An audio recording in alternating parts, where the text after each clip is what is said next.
Like all of you, I had problems sleeping. I had tried every pillow out there and nothing worked. I'd flip-flop all night, use my arm for support, and it'd fall asleep, or I'd wake up with a sore neck or maybe a headache. Well, quality sleep comes from keeping your neck straight at night. You have to fill in that space between your head and your bed. That's why I invented My Pillow. My Pillow's patented fill adjusts to your exact individual needs, and it doesn't matter if you sleep on your back, stomach, side, or any combination of all three. When I got My Pillow, I'm asleep almost immediately. I stay asleep at night, and I wake up more well-rested in the morning. So go to mypillow.com or call the number on your screen. Use your promo code to get Classic King My Pillows for only $19.98. Queen size just $18.98. Standard Classic My Pillows only $14.98. That's right, only $14.98. Plus all orders $75 or more ship absolutely free. To a use of force policy for its federal law enforcement officers. It was approved by the heads of the DEA, FBI, U.S. Marshals, and ATF, and many of them said it is actually a use of force policy that actually protects law enforcement officers as well as protects others from having their rights violated. It was also endorsed by the Fraternal Order of Police and NAPO, the National Association of Police Organizations. This policy is considered best practices in law enforcement. Will you commit to continuing this policy? Senator, I have not read the policy. I will review the policy and I will report back directly to you if I am confirmed as Attorney General and consult with law enforcement. Absolutely. And I would appreciate if you looked at the policy and I submit questions for the record, hoping that you can elucidate maybe more of your thoughts on this. Certainly. And then I will also say, as my last question, because I see my time has run out and I look forward to a second round, the DOJ issued a policy regarding chokeholds, which limited the use of no-knock warrants and chokeholds. It's worth noting that Florida has outlawed no-knock entries altogether since 1994. Would you commit to continuing the 2021 DOJ policy on these issues? I'm familiar with the policy. I have not read it. I'm committed to reading it and studying it and reporting back to you on that policy once again. Thank you, Mr. Chairman. Thank you. Senator Hawley. Thank you very much, Mr. Chairman. Ms. Bondi, welcome. Congratulations on your nomination. I'm so glad that you've been nominated, as we discussed when we had the chance to meet. Thank you. It was a pleasure to work with you as the State Attorney General for a number of years, and I'm delighted to see you here today before the committee. I look forward to your confirmation. You will be confirmed. I, too, have taken note of the number of times you have been asked about weaponization of the Department of Justice as if it was a theoretical possibility that might happen in the future. One of my colleagues on the other side said, weaponization may well occur under your tenure. We all know that weaponization has occurred like we've never seen before in American history under this administration. And I want to get even more specific. In the last 4 years, this administration has carried out an unprecedented attack and campaign against people of faith. If you look at the numbers, we've never seen anything like it before in American history. It has been one of the most disgraceful chapters in the history of the Justice Department and in the history of the FBI. And I hope that you will reverse this and do right by every American citizen, including especially people of faith. Let me give you some specifics. After the Dobbs case was decided by the Supreme Court, over 100 pregnancy care centers and over 300 churches in this country were attacked, vandalized, firebombed. Do you happen to know off the top of your head how many prosecutions Merrick Garland's Justice Department brought in those cases? I do not, Senator. It's a stunning number. It's 2. Hundreds of churches, hundreds of pregnancy care centers. And I might just add, these pregnancy care centers, the attacks on them, which were violent, which were gruesome, were egged on and encouraged by rhetoric from members of Congress, including members of this body, who have said that pregnancy care centers aren't real medicine, that they're not real doctors. They have legitimized these attacks. And the same thing was true of churches. And this Justice Department couldn't lift a finger to defend these Americans. But at the same time, they used legislation, a law known as the FACE Act, to prosecute at least 53 different pro-life demonstrators, including people like Mark Houck from Pennsylvania, to whom this Justice Department sent a SWAT team to his door in the early morning hours. He has, I think, 7 children. In the early morning hours, an FBI SWAT team shows up at his door to take him into custody and prosecute him. By the way, he was acquitted. This kind of outrageous, disparate treatment has to end. So here's my question to you. Will you protect churches and pregnancy care centers when they are targeted for violence, when they are targeted for intimidation, when their members or parishioners are threatened with violence or other acts of illegal behavior? Yes, Senator. Will you stop the disparate treatment of Americans on the basis of religious faith? Yes, Senator. Will you stop the deliberate persecution of pro-life Americans for nothing more than their pro-life beliefs? Yes, Senator. Will you ensure that nothing like the Mark Houck case happens again, that Americans do not have SWAT teams arriving on their front doors with armed weapons to terrorize their children and their spouses, only in the end, of course, to have the case lost because there was nothing to it? Will you put an end to that kind of deliberate intimidation of the good American citizens on the basis of their religious beliefs? Yes, Senator. I'm glad to hear you say that because we need it. We need it. Ms. Bondi, we need a new chapter at the Justice Department, and we need it quickly. And I'm glad you're committed to it. Now, I also have heard you've been asked about your comment that you thought that in some cases we need to investigate the investigators, the ones who were bad. You know, I have to say, I'm glad to hear you stand by that. We need to do that. You need to do that. And I'll give you another example. I'm sure you've read about this memo, which I now hold in my hands. This memo that was developed by the FBI field office in Richmond, Virginia, 23rd January 2023, targeting Catholic parishes for spying, for recruitment of infiltrators. I mean, the memo goes on and on and on about the FBI's plans to put assets into Catholic parishes, into choirs. This is an unbelievable assault on Americans' First Amendment rights. And we only know of it because of a brave whistleblower who came forward and released it to us. And I will tell you, I have never been misled and lied to like I was by the current Attorney General and the now former FBI director when they sat right where you're sitting now and told this committee, oh, we don't know anything about it. Oh, only one field office was involved. It was the single work of a single field office and a very few individuals. As it turns out, that's not true. Multiple field offices were involved. Multiple individuals were involved. Under your leadership, will you put a stop to the use of FBI or Department of Justice resources to try and recruit informants and spies into Christian churches or any church or house of worship in this country on the basis of nothing more than faith? Of course, Senator. Let me just say this. To our knowledge, no one who was involved in the writing and performance, execution of this memo has been disciplined or fired.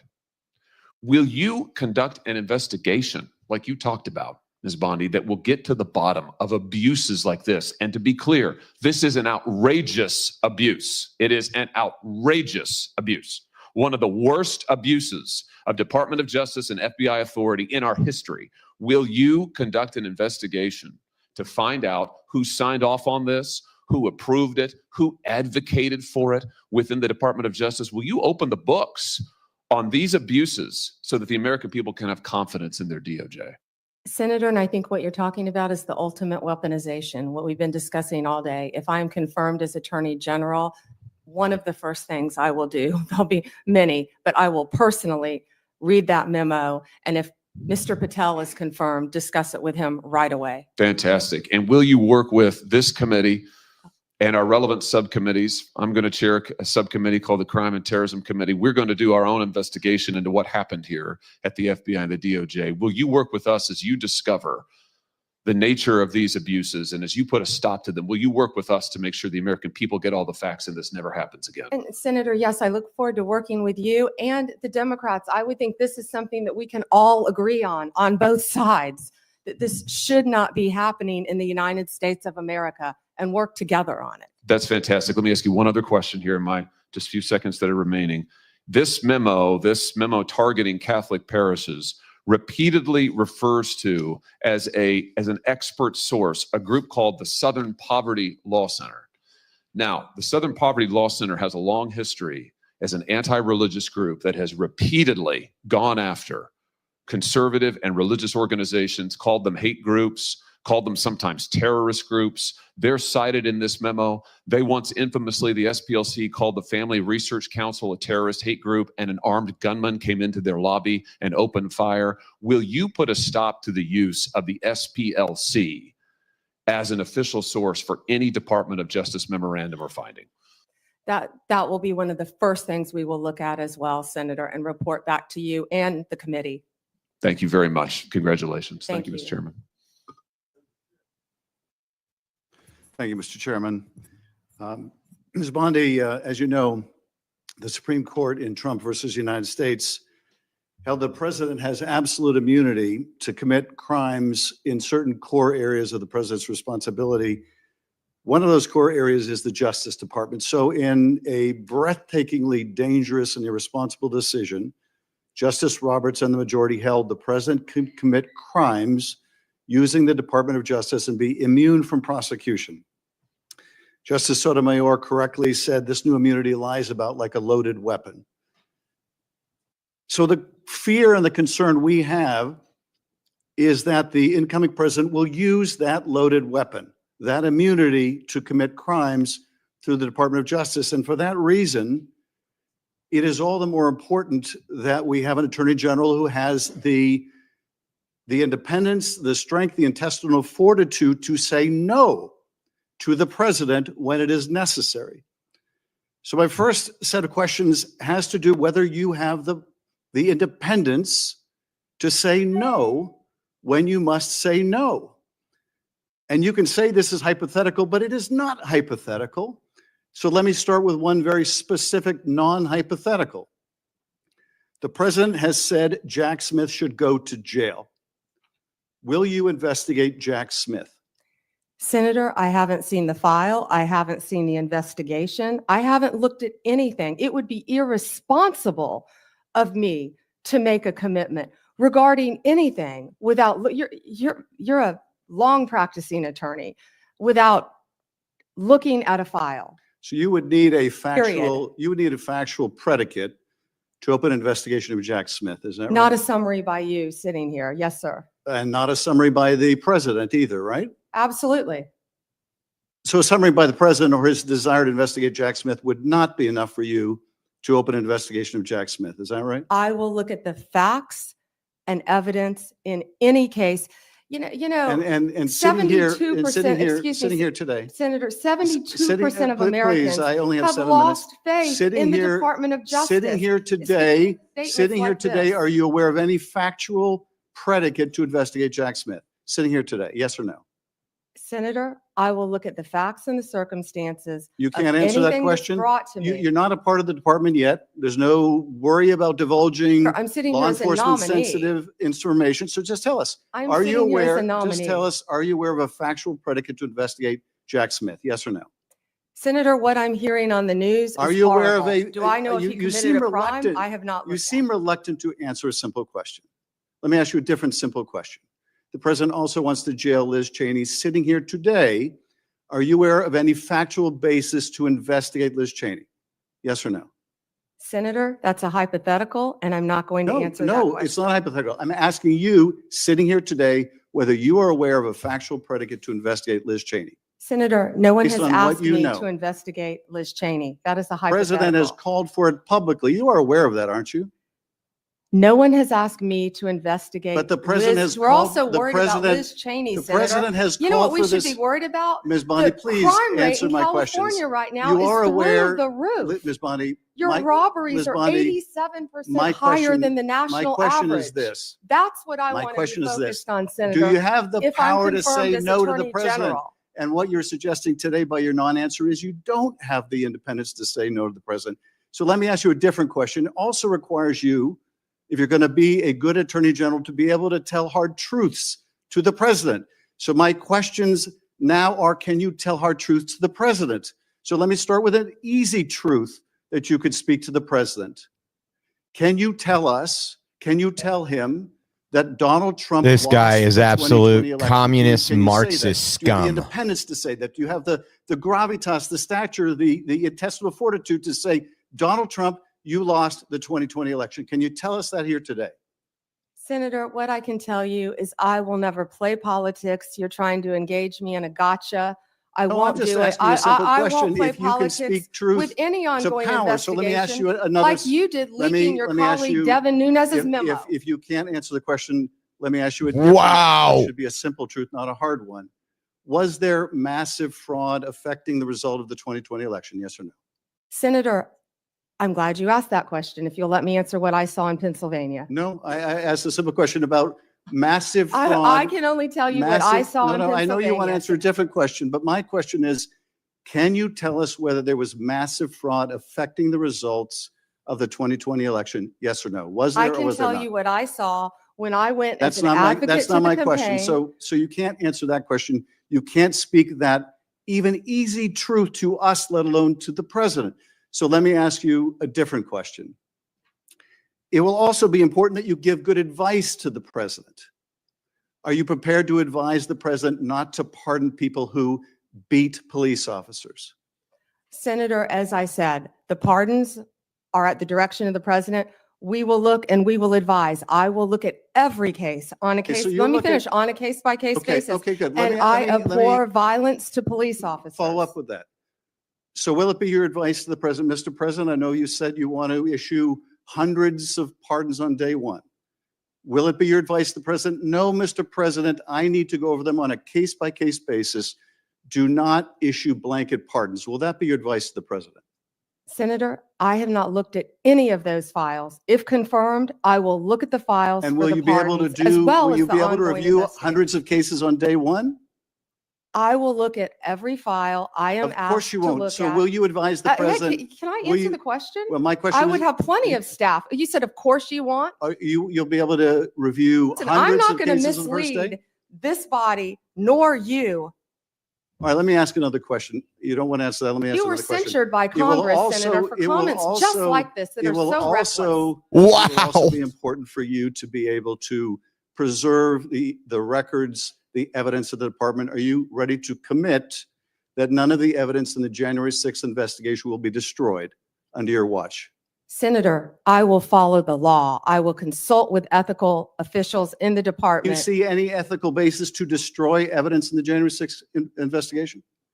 Then why can't you answer the question? Why can't you say, I commit to this committee, we will never destroy the evidence in the January 6th investigation? Why can't you give this committee and the American people that assurance? Are you frightened because evidence was destroyed against President Trump that was false? Is that why you're Why do frightened you have now? I can't difficulty- believe this is even. Why do you Wow. have difficulty answering that question?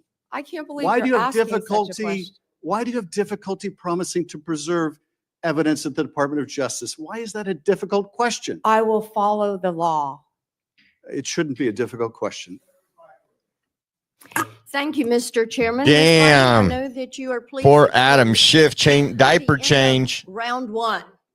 And we appreciate your being here. And I appreciate that you told my California colleagues you were willing to work with them, even in light of the manner in which they have approached you. Now, one thing I think we need to have everybody understand that is watching this hearing today, and everyone sitting in here, what we have witnessed over the last 4 years with a weaponized DOJ. My colleagues have talked about this, and the American people know this. They know what was carried out against President Trump and his administration.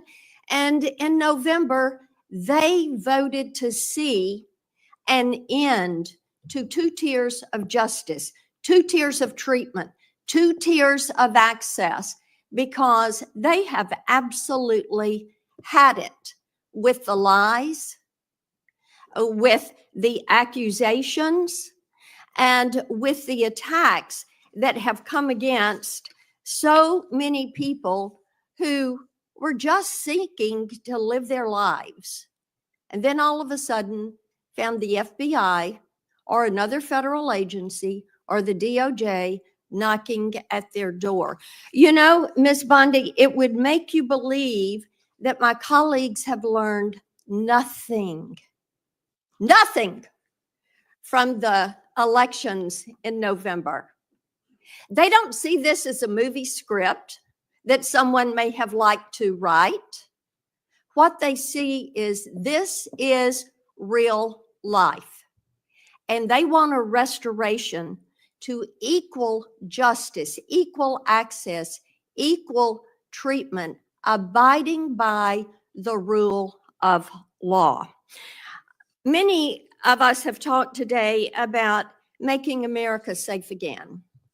And in Tennessee, I hear a good bit about this. And as we've discussed your nomination, one of the things I've mentioned to people is your career as a prosecutor. And you have touched on that some today. And you are bringing that insight of being a prosecutor to bear. And I do appreciate that. Now, one thing that I think is noteworthy, and in preparation for the hearing, I looked some of these numbers up. During President Trump's first term, violent crime in this country actually fell. Yes. It fell by 17%. And in the first 2 years of the Biden administration, it soared by 43%. This is crime that is taking place in all of our communities. We've seen a rise, whether it's California or Tennessee, we have seen a rise. So I want you to talk to Tennesseans, to Californians, to all Americans about what you're going to do to get this crime rate down in this country. Senator, thank you for that question. And despite the questions from Senator Schiff, I look forward to working with you and the state of California to do everything we can to fight violent crime in California. And you know as well as I, that crime is only going to go through the roof now after these forest fires. You're going to have looting. You're going to have price gouging. You're going to have so many things that I have dealt with in the state of Florida, and I am committed to working with California just as much as I am committed to working with you, Senator Kennedy, in the tragedy that just took place in Louisiana, given all the human beings that were murdered in your state. And we have the Super Bowl coming up in less than 3 weeks now, I believe, Senator. I've been a little busy, but we've got to ensure, if I'm confirmed, that everyone in this country is safe. And I will work with you. I will work with you, Senator. I will work with all of you in this country for everything that Senator Blackburn said. We have got to reduce violent crime, and we have got to restore integrity to our law enforcement officers. Donald Trump, we keep saying he won this election by 77.3 million votes and 312 electoral votes. Look at the map of California, Senator Schiff. It's bright red, the popular vote, for a reason. People want law and order. They want to be safe so they can go to take their children to school, so they can go to church, Senator Hawley. People want safe streets. Of course, we care about our economy and what's happening in this world. But if we're not safe, none of that works. We have got to come together. We have got to work together to make America safe again. And that, in turn, will make America great again. And I don't know where that phrase has become a bad word, because I think that's a great one. Making America great again. Let me move on with you to something else that's about law and order, and that is Section 1507. Because making certain that our justices are protected is important. And we also, with our judges, Section 1507 makes illegal any protest outside of a judge's residence if the intent is to influence the judge's decision-making. And we have heard about the protest outside of justices' homes where they were shouting loud and clear things like, and I'm quoting some of that, "If you take away our choices, we will riot," end quote. Another one, "No privacy for us, no peace for you," end quote. In other words, if the justices did not vote to uphold Roe and Casey, the protesters would continue to harass them. Despite this clear violation of the law, Merrick Garland did not bring a single charge, not one single charge under Section 1507. Will you commit to faithfully enforcing Section 1507 as Attorney General? I will faithfully enforce that law and all laws that I am asked to review. And Senator, I watched that on TV and it horrified me. The protesters outside their houses. You can't do that for a reason, because our justices have to remain safe and unbiased and protected from threats, as do we all. But they do enjoy a special protection. And yes, that should be enforced. And thank you, Ms. Bondi. Thank you, Mr. Chairman. We'll now have our second round that I announced earlier. We'll each have 4 minutes. When we were talking in my office, I brought up the importance of your listening to whistleblowers. And about 30 or 35 investigations I've got underway of the executive branch, and not just because of a Democrat president. Some of them are probably carryovers from Republican presidents. It's very important that the executive branch understand the cooperation that you must have with us to carry out our responsibilities to see that the president faithfully executes the laws. And I think that too often whistleblowers, being patriotic people they are, wanting government to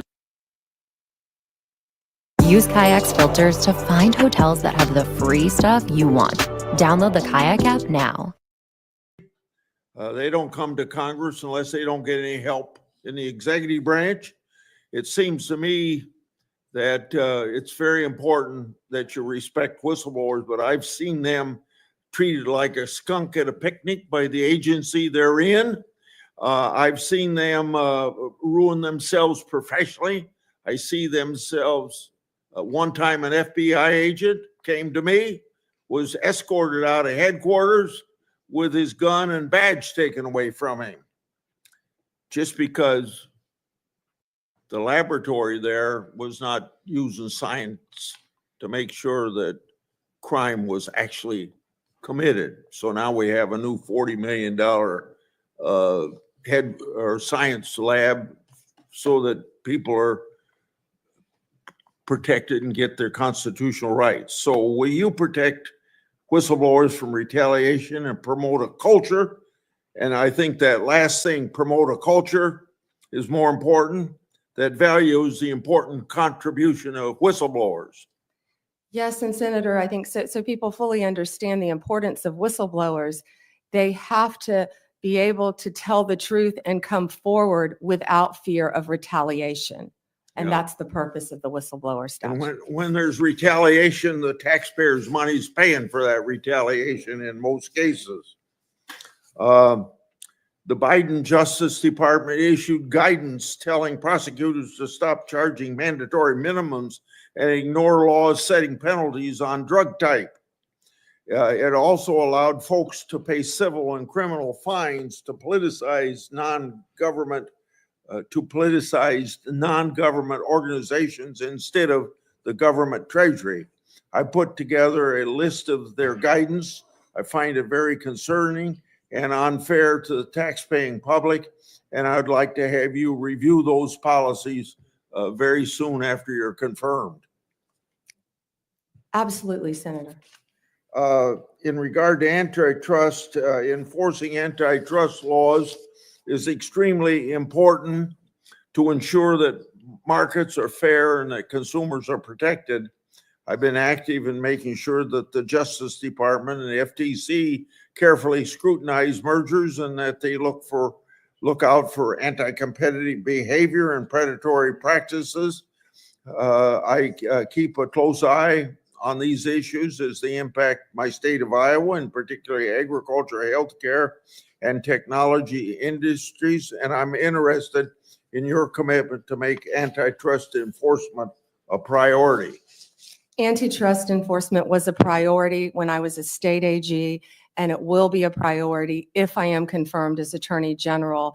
And again, I am so proud to have Gail Slater handling that. She is Do you agree that? loved by both sides of Okay. the aisle. Well, my time's up. Go ahead, Senator. Go ahead if you want. Okay.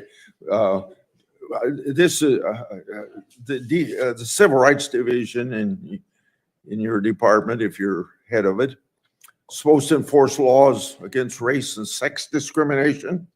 But under the Biden administration, the Justice Department has arguably promoted discrimination and turned a blind eye to racist hiring practices. Do you agree that race and sex discrimination by employers is illegal, even if the discrimination is called diversity or equity? No one should be discriminated against. Go ahead. I'm done. You owe me 44 seconds. Ms. Bondi, I'd like to say something and I hope you agree with it. Violence is never acceptable when it comes to political expression. I Period. think I said that initially. Yes, I do agree. Of course, I agree. I abhor that sort of thing happening when it comes to conservative Supreme Court justices. And I abhor it when it comes to Nancy Pelosi's husband being attacked in his home, That was horrible. which we should all say unequivocally, both are unacceptable. I think you agree, correct? Horrible. All right.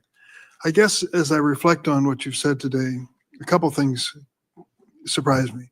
I did not expect you to be as outspoken as you are about Kash Patel. He's been characterized as a professional career defense attorney and a career prosecutor. That's a pretty amazing achievement in his life. But he also has said and done some things which are impossible to understand and justify. For example, are you familiar with something called the QAnon conspiracy? I have heard of it, but I do not know what it is, but I've heard of it many times, Senator. So let me tell you what I've learned about it.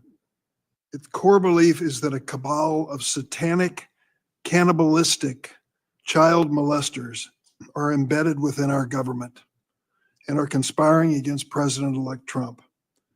They asked Mr. Patel about it, and he said, quote, "I agree with a lot that the movement says." End of quote. Does that sound like a good preparation to run the FBI? Senator, I don't know anything about, I had heard of QAnon, but I've never heard that definition attached to it at all. You're going to have to ask Mr. Patel about those statements. We will. And I'll tell you, until we get answers to those questions, I don't know many people on this side of the table will give him an unequivocal endorsement. This and his enemies list, what he calls his government gangsters. This is what you expect of Stasi. This is what you expect of secret police. It is not what you expect of justice in America, as you've even described it at the table today. So I would say this unequivocal support of Mr. Patel should at least have some reservation until he explains some of these outrageous positions he has taken. I look forward to hearing his testimony about QAnon in front of this committee. You will. Let me say another word about January 6th and what happened. We lived through it, many of us. We'll never forget it. To think that the United States of America's Capitol building was desecrated by an insurrectionist mob that came in and did horrible things, particularly to our police force, that keeps you safe as you sit there and keeps us safe every single day. Over 100 of them were attacked by these demonstrators. One, Kenneth Bonowitz, a member of the so-called Proud Boys, another alt-right group, assaulted at least 6 officers, placed one in a chokehold and lifted him up by the neck. Bonowitz injured one officer so severely he had to retire. Kyle Fitzsimmons, convicted for 5 separate assaults against law enforcement, including one that caused a career-ending and life-altering injury to U.S. Capitol Police Sergeant Aquilino Ganell. Can you understand why when Donald Trump says, "The day I am inaugurated as president, I will issue a blanket pardon to these, quote, political prisoners"? We view this with an outrage on our side. These men and women risk their lives for us every day, and they almost died. Some of them did die in the course of this attack. Why aren't we treating them as such, and why do you have to reserve judgment? Vice President Vance didn't when he was asked this week. He said that pardon should not be extended to those who were guilty of violence against policemen. Yeah, and Senator, I do not agree with violence against anyone, but especially police officers. And every time I've been walking through these halls, meeting with all of you, I the men and women of the Capitol Police Department are incredible. They do a great job. They deserve to be safe. And I do not agree with violence against any police officer. I would hope I never have, Senator. you weren't able to answer my question affirmatively earlier, but I would hope that if this moves forward in a positive way on your nomination, you will speak up at some point on behalf of these police officers who are keeping you safe today and your family safe. I yield. Okay. Before Senator Graham, I want to enter into the record without objection from the members of this committee, letters from law enforcement groups who support Ms. Bondi's nomination. These groups include the Fraternal Order of Police, the National Sheriff's Association, the National Association of Police Organizations. They praise her, quote, support for law enforcement, crime prevention, and public safety, end of quote, without objection. So ordered. Senator Graham. Thank you. Well, I've been gone for a while, so they're asking you about Cash Patel. It must be going pretty well. You didn't miss anything, Senator. So that's just an observation. So anyway, thanks to my colleagues on the Democratic side. It's been a good hearing. And a couple things. Pardons. If somebody applies for a pardon, you'll give the president legal advice as to whether or not he should grant it. Is that the way the system works? Yes, Senator. Okay. So rather than prejudging what you do, you would look at the application and give him your best advice. And you don't like people who beat up cops.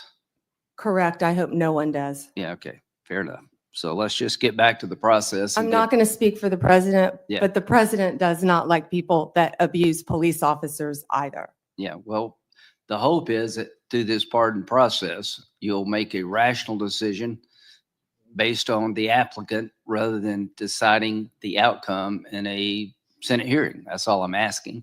That's what I would want if I represented somebody. I'd want at least to be heard. Now, Section 230, are you familiar with it? Yes, Senator. One thing that unites this committee is protecting children and society at large from social media abuse. We passed online privacy legislation. Senator Durbin's been great to work with. Everybody, Klobuchar, we're all trying to find out how to empower people who may be victims of social media. To empower a parent whose child's been bullied, when you call the social media platform and they blow you off, you go to court and they kick you out of court because of Section 230. Sexual exploitation of children on the internet. We've heard stories that make us just break our hearts. We're united of trying to give people a say. If they take your content down, you're appealing to the people who made the decision to take your content down. So what I want to do, along with Senator Hawley, everybody, is repeal Section 230 or replace it with a system that empowers consumers who may have been hurt. Do you agree with that? Senator, I would love to look at that with you. I'm not familiar with what you want to do on the issue. I've talked to Senator Klobuchar. I think Senator Durbin and I may have even discussed it, but I'm committed to looking at that with you. There are so many issues online that's one of the things. We have to find things that can bring us together now, and this has to be one of them. Well, just Protecting our children. Here's what FBI director said. Ray, where you agree with him not, I agree with this. I see blinking lights everywhere I turn regarding the national security threats. Does that make sense to you? Yes, Senator. I was looking at that, the date of that. That was a year ago. Yes, Senator. I also heard about, I haven't seen it yet, his 60 Minutes interview that was very troubling to me for our country. Right. We know we found 8 guys from Tajikistan that were released, caught again because they were tied to ISIS. So the point I'm trying to make is January 20th, we own this. I just urge you to the extent you can to urge the president to secure that border. We need money.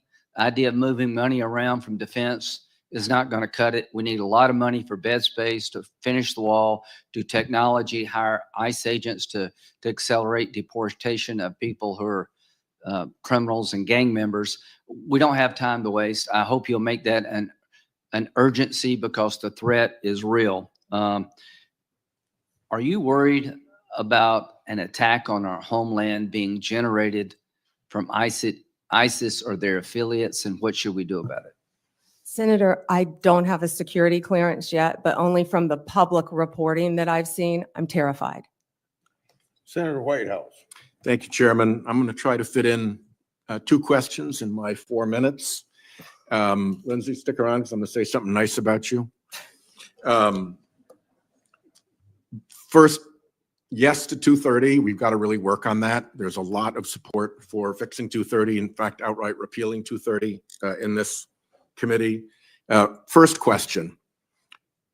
Presumably, your commitment to fairly enforcing the law based on facts and evidence would also apply to environmental cases. Yes, Senator. I'm concerned because, under Trump, criminal prosecutions for pollution dropped sharply in his first term. And you will be running an Environment and Natural Resources division that has things like. Man, Pam Bondi is absolutely killing it. We're gonna watch a little more of this, and then we have a show I'm preparing in the background right now. So we have a great show coming up, but she is just killing it. She bodied Adam Schiff, and it's just a blessing to see. You know what? I'm going to add some of the J6 comments to the show here and discuss. J.D. Vance over the weekend stated that violent criminals should not be pardoned, ones that assaulted officers. I'll get into that. I don't think those folks will be pardoned on day one. I think there's going to be an independent evaluation to where people on Trump's team have to look at it. They probably haven't. I think all misdemeanors will be pardoned, and I don't think he'll lose his base by any stretch of the imagination. I don't think his base, I don't think more than, let's say if I had to say it, 30% of his base, that was probably one of their key issues. 30%, the rest was the economy, the foreign wars, and we got an update on the ceasefire that's going to be coming up in a minute. But we'll get into all that talking here in a little while, and we'll play some more of this right now, the second round for the nomination of Attorney General Pam Bondi. Man, she is killing it, killing it. So here we go.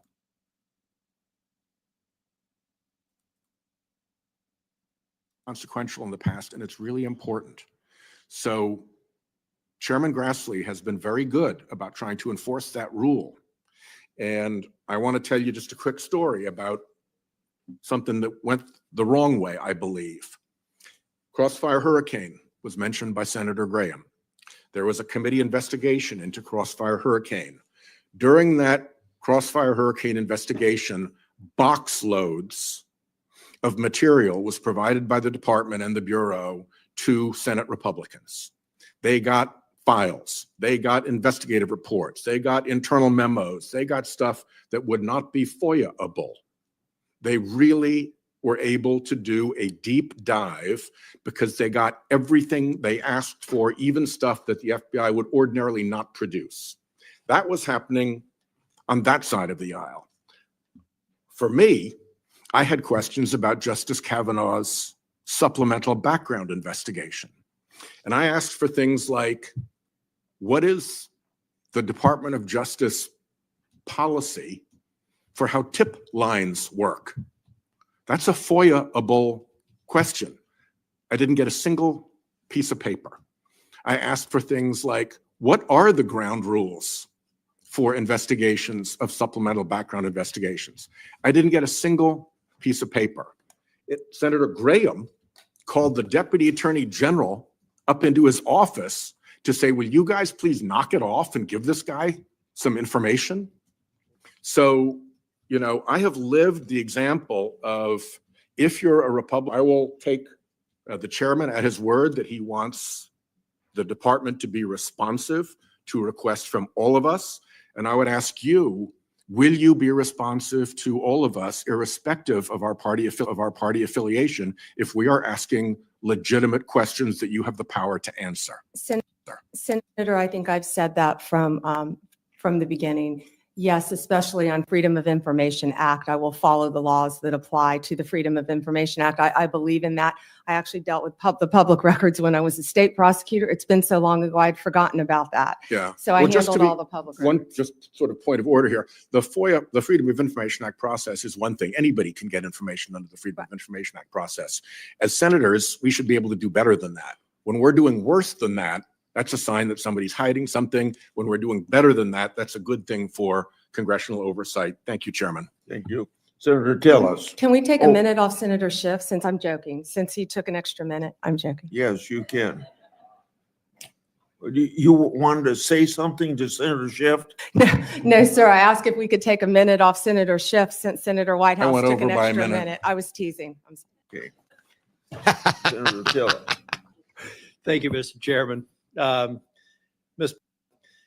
Miss Bondi, I wanted to come back, and I'm glad I did, because I got another mark on my bingo card. QAnon came up. It's a little known fact, but the so-called, I think I heard someone say that that's an organization, a cabal that has cannibalistic tendencies. I don't know if y'all know this. It's a well-documented fact that the so-called QAnon shaman is a vegetarian who actually had to be transferred to another prison to satisfy his dietary needs after being sentenced to 41 months in prison. So I don't know if all the QAnon people are cannibals, but it's a little bit absurd. I just wanted to add a little levity here and let y'all know I'm one mark away from hitting bingo. It's important to talk about this, folks, because this is the part I don't like about the big committee. This is the part I don't like about the big committee. I love intellectual property subcommittee because we don't get into this theater. But it's just absurd to think that, and it was mentioned in reference to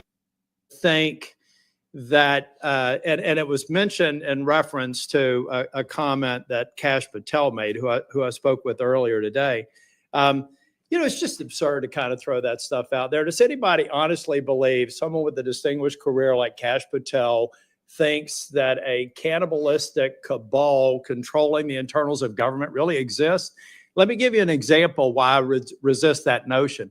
I resist the notion that most of the members here, who all raise tens of millions of dollars through Act Blue, that has a subpage that only until Senator Butler finally told them to take it down, after I spent a year ranting about it, on their Act Blue, a subpage on Act Blue had the all cops are bastards subpage and fundraising drive. I came to this committee for a year and tried to encourage my members to say, this is absurd. So would it be fair for me to say that President Biden is embracing an organization that thinks all cops are bastards and you should have a fundraising run for 13.12 miles and protest outside of police departments and put pressure on them?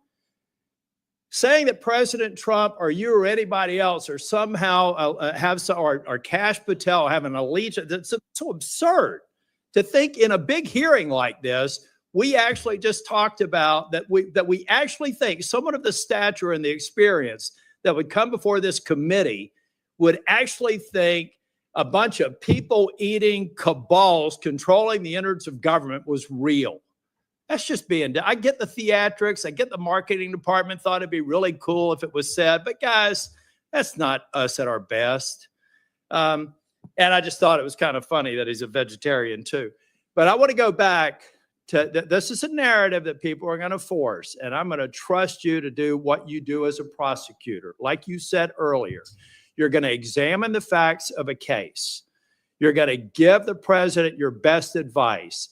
I cannot believe if there is compelling evidence that you as a prosecutor know that this person breached the Capitol and injured a police officer, that the president would even ask you to consider it. And I certainly can't imagine you recommending that they move forward. It's a hypothetical. I don't want you to respond to it, but your track record as a prosecutor would suggest otherwise. Last question. You mentioned that when you were dealing with some of the opioid challenge, I think it was opiates, Oxycontin, I believe you mentioned, that you went up against your own party or you got some pushback from your own party. Would you explain how you have looked at your party and done the courageous thing of speaking truth to them? Oh, I remember when that started.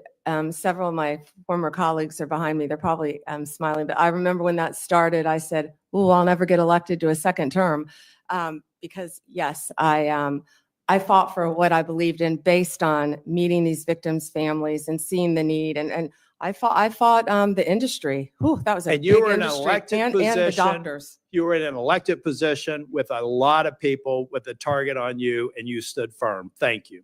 More than once, Senator. Thank you. Senator Coons.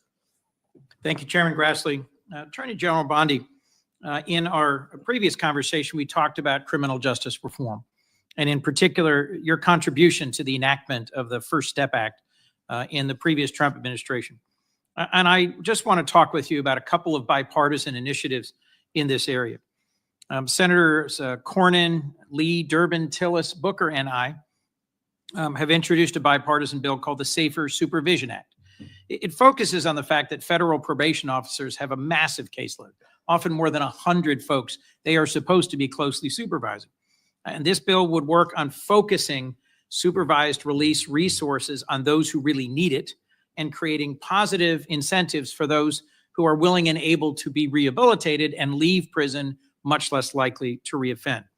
What's your experience about the need to support people when they get out of prison and to provide them with positive incentives rather than just leaving them to their own free will and the very high likelihood they may reoffend and thus violate public safety concerns? Yeah, and Senator Coons, that's why reentry, we call it, halfway houses, what you need, Senator Welch, are so important because many people deserve to go to prison, but many people are going to get out of prison.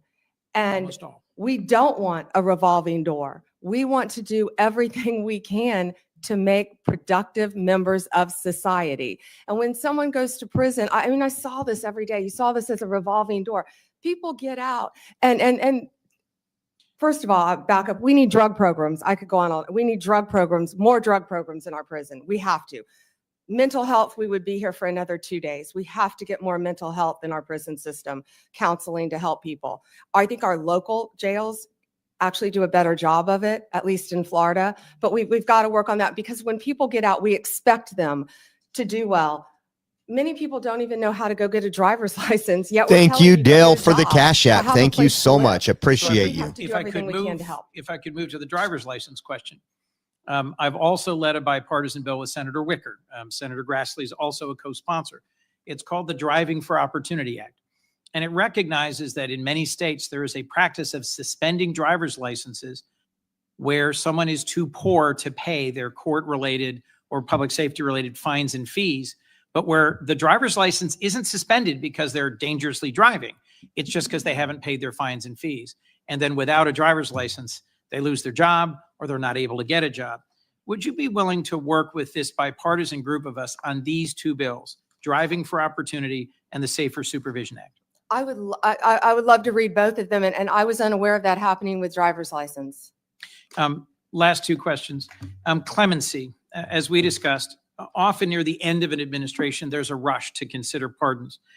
Would you be willing to work at a more institutionalized clemency process where there aren't just lots of commutations near the end of a term, but where there's a regular process where the DOJ and the clemency process is looked at to see whether there are reforms that should be made and recommendations that could be made to the president throughout his term?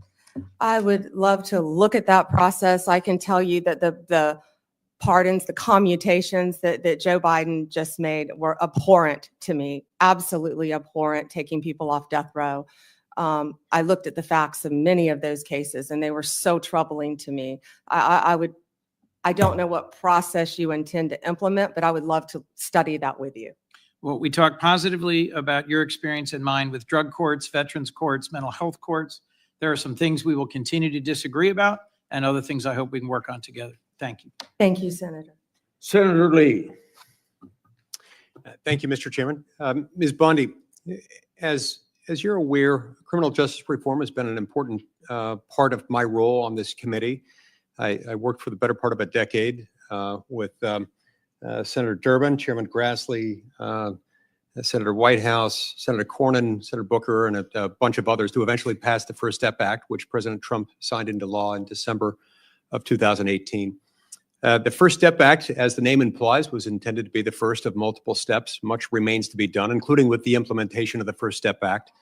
The credits available under the First Step Act are still being implemented and need more. I assume you'd be willing, if confirmed, to help us continue to implement the First Step Act. Yeah, yes, Senator. And also, I just learned, it's my understanding, I don't know for fact, but it's my understanding that a lot of those beds for halfway houses, for reentry, have not been filled under the First Step Act. So if that's true, I want to look at that right away and figure out why. Right. And I think other reforms like the Safer Supervision Act, of which I'm a co-sponsor, can also be helpful on that front. It's always important to make sure that we're running, although ours is not the largest criminal law enforcement institution in the country, meaning the states themselves have far more criminal cases, far more prisoners under their jurisdiction collectively than the United States government does. And nonetheless, it is a significant presence. And states often look to the federal government, sometimes for good, other times for ill, on leadership as to where they should take their own criminal justice system. And so it's important that we get this right, and especially given that we've been wrong at times in the past. I also think it's important to address the topic of overcriminalization. A few years ago, a few of us on this committee decided that we wanted to find out how many federal crimes are on the books. We reached out to the Congressional Research Service, the CRS, whose job it is to answer such questions like this when members have these questions. The answer that came back was stunning. The answer that came back was to the effect that the answer is unknown and unknowable, but at least 300,000. A lot of the reason for this is that there are a lot of instances in which federal regulations impose criminal penalties. Impose criminal penalties often without Congress independently enacting anything, just using some sort of delegated lawmaking authority from Congress, which ought not be okay, but incorporating elements of a criminal offense into a criminal regulation, which we add to the Code of Federal Regulations at a clip of around 100,000 pages a year, give or take, depending on which parts of the Federal Register that you add to the CFR at the end of each year. It seems highly problematic to me for multiple reasons. Reason number one, of course, are that Article 1, Sections 1 and 7 make clear that you cannot make a federal law or change a federal law without Congress, without both houses of Congress passing the same text, submitting it to the president. Reason number two, oftentimes when this happens, you end up with an either absent or hugely ambiguous mens rea, meaning the standard of intent with which one must have acted in order to commit the criminal offense in question is often absent or at least so murky that nobody can tell what it means. Both of these things, of course, lead to huge problems for defendants and for the liberty interests of the American people. So I'd ask that you, if confirmed, help work with us on these things and share any thoughts you might have on them. Yes, Senator. And I wasn't aware of the mens rea issue. Yes. Senator Klobuchar. Very good. Thank you very much, Mr. Chairman, and thank you for mentioning antitrust. I'm really proud of the work you and I have done together, as well as Senator Lee and I.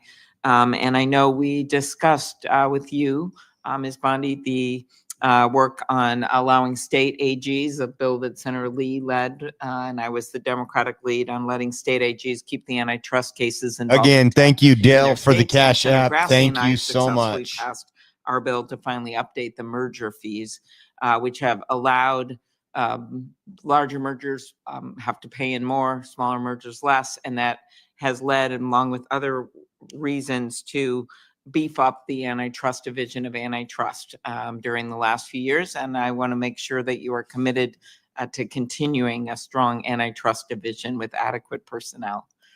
And if I am confirmed, I intend on bringing in Gail Slater. She is amazing. And I think bipartisan support for her, and did a lot of antitrust. Well, I had someone who knew antitrust much better than I when I was state attorney general, and it's very important.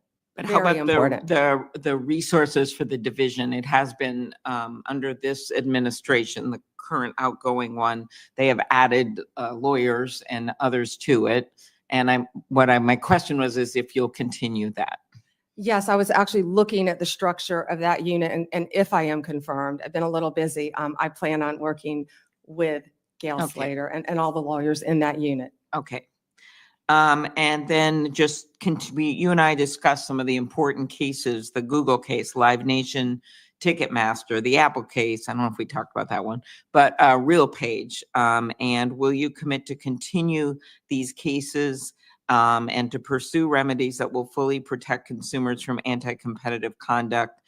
I'm not asking what the result will be. I can imagine you couldn't answer that, but I'm just asking that if you are confirmed that you will continue the work on these cases. Yes, Senator, I haven't looked at those on a case-by-case basis, but I'm committed to that type of case and protecting consumers. And I will look at that and have that unit look at that right away. Thank you.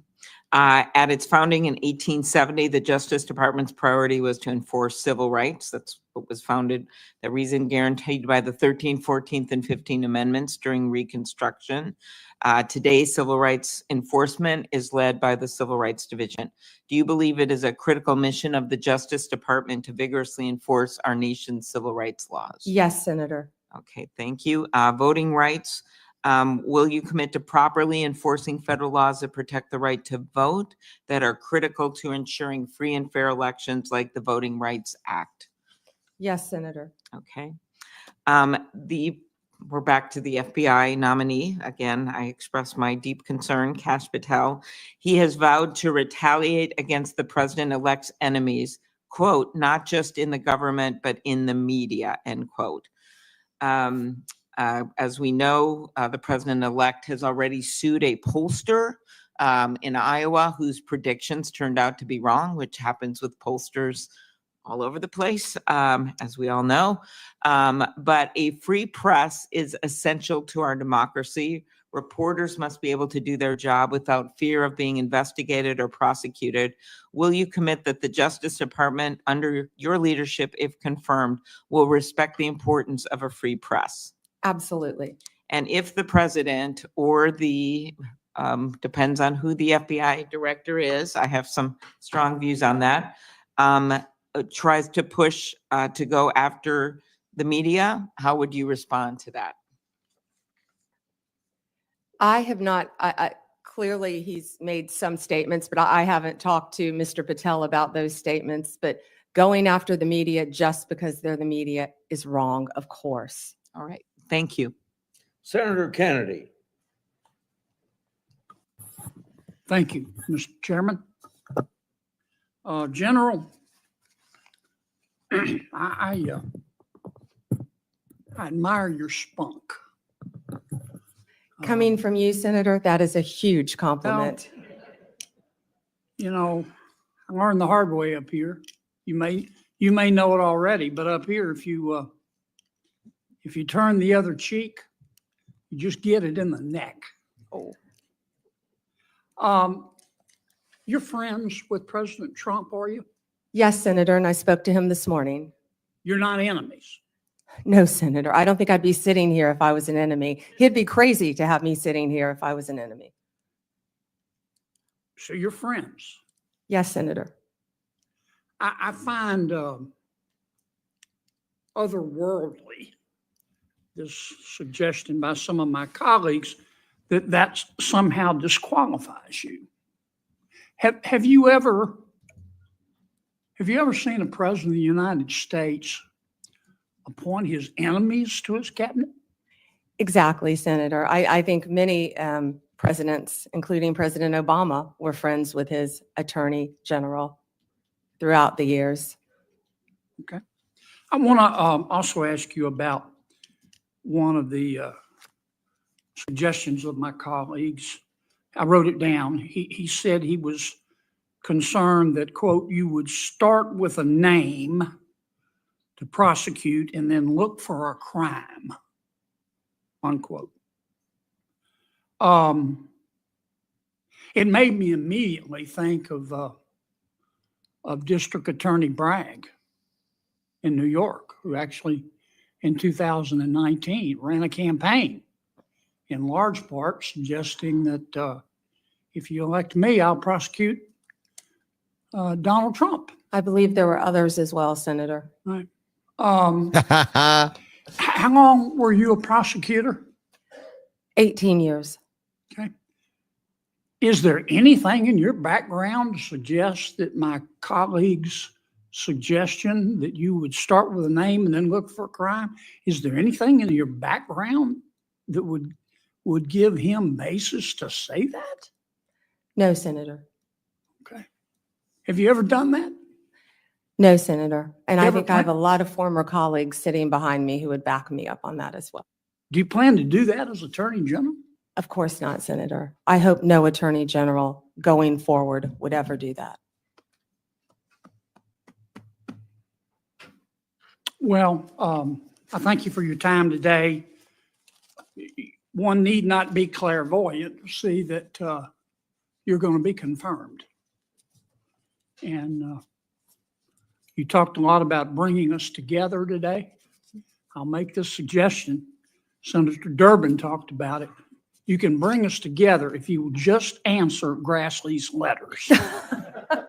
That will be a really good start because you'll never hear the end of it, nor should you. The man he's like a dog on a bone. Thank you, Senator.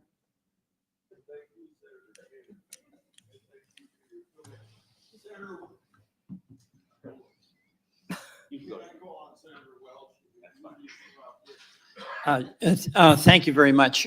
Thank you, Ms. Bondi. Three things. One, I do have some concern that whoever is the Attorney General, you or anyone, is going to be presumably, will be under a significant amount of pressure at some point from the president. Attorney General Barr was, Attorney General Sessions was. Yeah, and you've made it very clear your client is the Constitution. I think that's very reassuring to us. But the president does have now a Supreme Court provided immunity. And I just want to express to you my concern, and it really does align with what Senator Schiff said. You have what I regard as a very bad decision by the Supreme Court. The president should not be above the law, never has been. And my concern on the basis of statements that President-elect Trump has made is that he does identify people as political enemies, including Senator Schiff. And there may come a day where there is pressure on you. And I'm just going to express my hope that that independence that you've had throughout your career when it comes to the Constitution or pressure from a higher official, that you're going to choose the Constitution. So you don't even have to answer that. But it's a concern I share, I think, not just with colleagues here, but with many Americans. My colleagues have made the case about weaponization in this administration. We can have a debate about that. But there's been a universal statement here that we want the rule of law to be the basis of going forward. So thank you for allowing me to say that. Second, I'm really interested in your focus on how do we cut down on recidivism. I was a public defender. That's how I got started. You started prosecutor. In Vermont, prosecutors and defenders were good friends. We each had a job to do.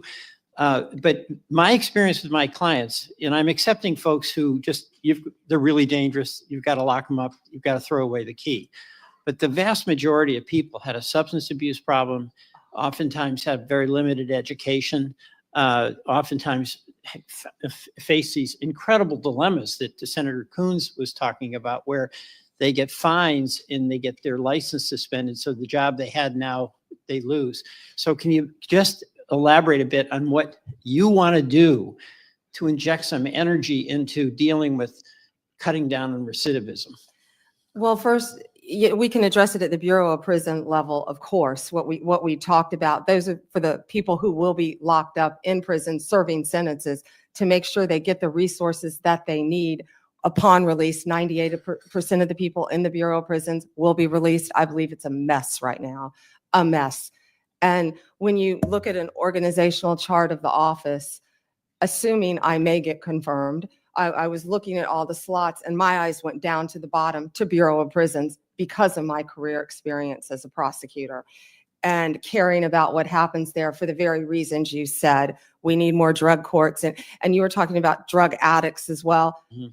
It's more than that. And we both know that. It's also people who are dual diagnosed, meaning Right. you have a drug addiction, but also mental health issues. And that's Well, I'd Senator, like that's to, I'd something like that to, I would can't like wrap to my head work- around yet. Right. I'd like to work with you on that. And then the third thing is that I mentioned this earlier, the consumer issues, the False Claims Act efforts that you can bring, the challenge to ripoffs in the civil sphere where companies are doing things that are just crushing our consumers and charging ripoff in overcharging. That is very, very important. And I hope that there'll be as much emphasis on protecting consumers as there will be on protecting public safety, which obviously is a high priority for you and for the department. Yes, Senator. Okay, thank you. Thank you. I yield back. Thank you, Mr. Chairman. I think you're doing incredible today. I'm not surprised. Mom, how are you doing? Good? I told her not to react no matter what. That's probably harder for her than it is for you.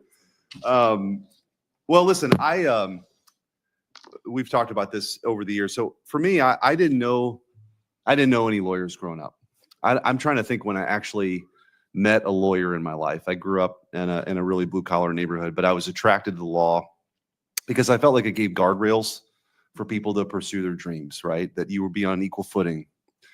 And I think that your fights for the little guy, I referenced this in the opening statements, are admirable. And, you got some questions earlier about, are you willing to stand up against corporate interests, or are you willing to fight back? I mean, I think you've demonstrated that, right? I think we did it together when we were attorneys general as well. Yeah, your client is the people, and it's your job to fight for them. Because in these jobs, especially even a local prosecutor, I think is even more appropriate scenario. There's only one local prosecutor. There's only one prosecutor in that county. So it's interesting when we have these discussions about some of these prosecutors across the country. And Senator Hawley and I know there's been a couple in Missouri, and they're all around. When they decide not to charge violent criminals, there's nobody else who can do that. There's nobody else that can do that. One of the things that when I was Attorney General, we were able to do when President Trump was in office, sadly, the Biden administration dropped this effort, was we had assistant AGs deputized as assistant U.S. attorneys to help fight violent crime, to add capacity. And when, there was a surge to take on some of the most violent criminals on the streets, we were there to help. Those are the kind of partnerships I'm guessing that you'll look towards, right? To get back to the core mission of taking on violent crime and fighting for the little guy. So I wanted to give you a little bit of an opportunity to talk about that. And also sort of what's your vision? You're answering a lot of questions. What's your vision for the department? I mean, how do you see your role? How do you want to go do that? I think you're incredibly qualified to do it, but just in your own words, what are the things that you're going to focus on? Senator, it's truly overwhelming when you look at the volume of that department. The Department of Justice, it is the largest law firm in the world and manages the largest law enforcement agencies. And that's why, first and foremost, what I did when I was Attorney General, you surround yourself with great people. And that includes Gail Slater, that includes my Chief of Staff, if I am confirmed, my deputy, and so on and so on, and work from there. But look at each and every department. And I don't know if one department is more important than the other, but I will work very hard every day. And as Senator Welsh had said, it's not only fighting crime. I think that's just first and foremost on Americans' minds right now. But that's why there is an entire huge civil division that falls under the Department of Justice to protect consumers, to do the antitrust cases, to do all the Medicare cases, to do all of the other cases. So it's multifaceted.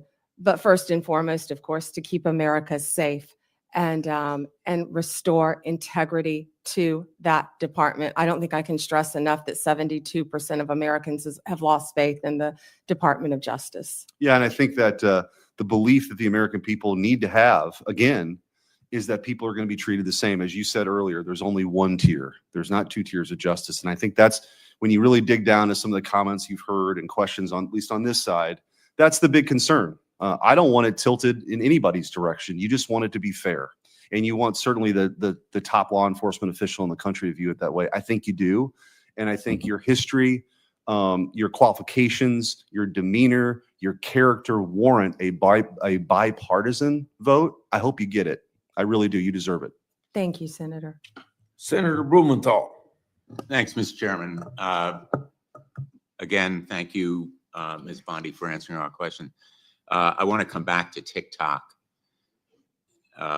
And we ran out of time when I was asking you before about the importance of the law that was passed overwhelmingly bipartisan majority here in the United States Congress. As you know, last year, a Chinese hacking group, it was called Salt Typhoon, broke into several American phone companies, reportedly used that access to spy on the White House, the FBI, other sensitive government targets. The threat of Chinese communist espionage goes beyond just watching. It also involved potentially shutting down our grids, other critical infrastructure targets. I assume you agree with me that Chinese cyber warfare, espionage, malign influence is an existential threat to America. It is an existential threat, Senator, and also I have not seen it yet, but from what I've heard about former FBI Director Wray's comments on 60 Minutes regarding China, sleeper cells within our own country, infiltrating our water systems, our natural gas lines, telecommunications, a very, very real threat to our country. I'm glad that we agree. And as you know, and as the Department of Justice has noted, it's not classified, so we can talk about it openly. The ByteDance is beholden to the demands of the Chinese government. It is controlled by the Chinese government, and it in turn controls TikTok. Do you agree that ByteDance's control, ownership, exploitation of TikTok is a threat to American national security? Senator, this is pending litigation within the Department of Justice. Okay, let me put it a different way. It's not pending litigation within the Department of Justice. It's in the courts. In the courts. And the Department of Justice is currently defending Yes. the constitutionality of American law. Will you Pending. continue to defend the law passed by the Congress defending America's national security? Senator, I cannot, it would be irresponsible for me to talk about anything, and it is pending litigation. We can talk I was semantics Attorney all day General, long. and very I'm not often- trying to hedge on anything, Senator. I I'm just having can't a comment on problem any.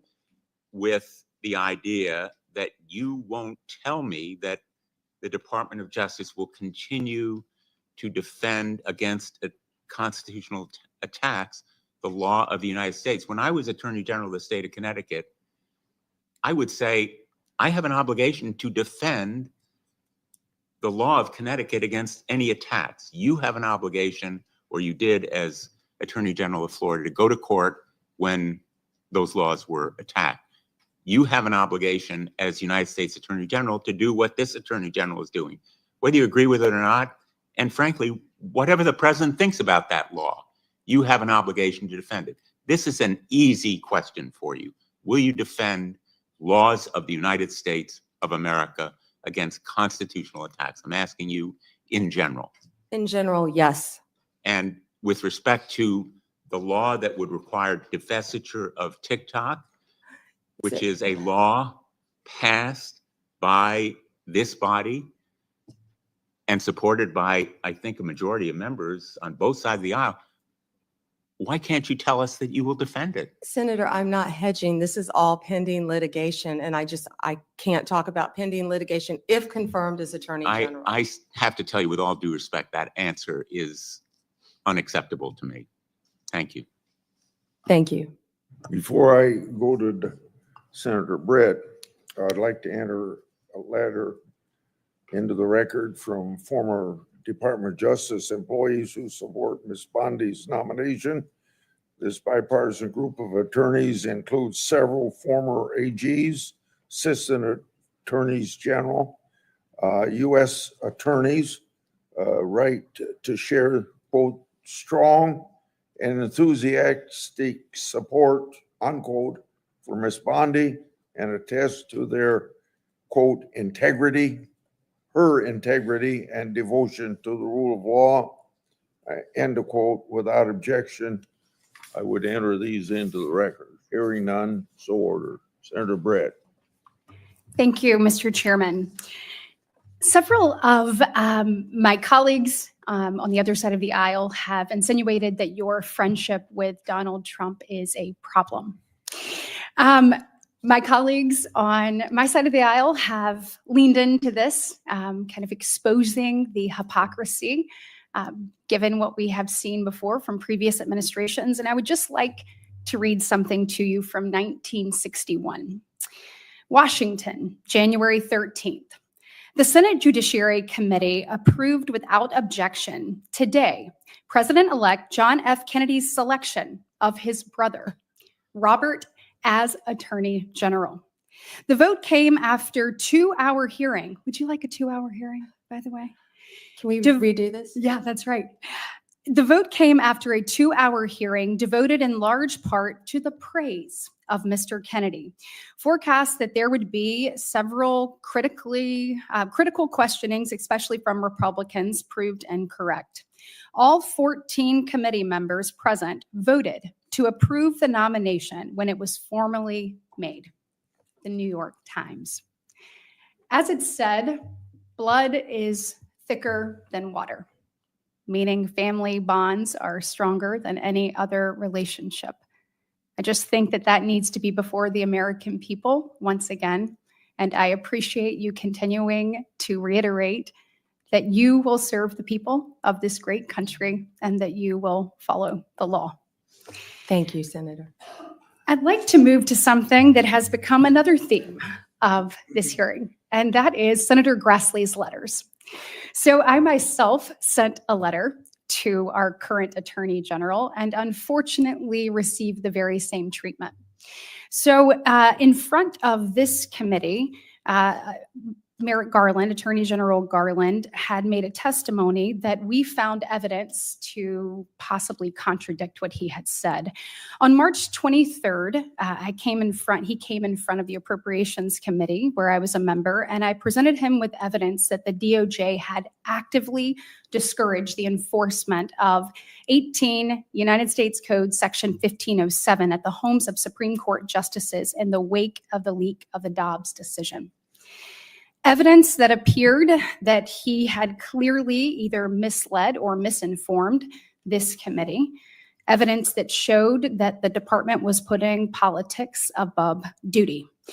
Section 1507, as you well know, makes it illegal to picket or parade near a judge's residence and with the intent of influencing them in the discharge of their duty.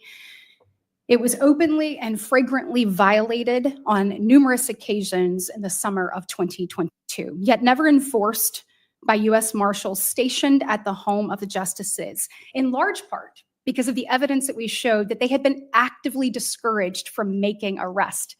When we asked Attorney General Garland why no one had been prosecuted, he said because no one had been arrested. Really going back to the fact that the U.S. Marshals in these slides were actively discouraged from making them. On May 3rd, 2023, I led a group of senators, many on this committee, sending a letter to the Attorney General asking him for a response to 19 questions by the end of May. And to this day, I have yet to receive any actual response to any of my questions. To Senator Grassley's second point, if you do get a response, which mine came almost a year late, it was just words on paper. And so what I'd like to know from you is two things. One, if confirmed, will you do everything in your power to have yourself or one of your top officials respond in a timely manner to those of us on this committee? And second, since I am almost out of time, will you commit to working to help me get answers about why this happened in the Department of Justice so that we can ensure that it never happens again? Yes, Senator, and it sounds like we're going to have to open an entire unit to handle Senator Grassley's letters Good. to respond to them. That's what we all like to hear. All right, guys, we're going to get into the Senator show Booker. now. We've been listening to this Thank for you, and a I'm grateful while to now. As Senator you can see, it's bringing that kind up. of It's probably one of the bipartisan. repetitive. Let me close this up right here. Thank you all for joining us today. Welcome in. Let me kick on the other studio light really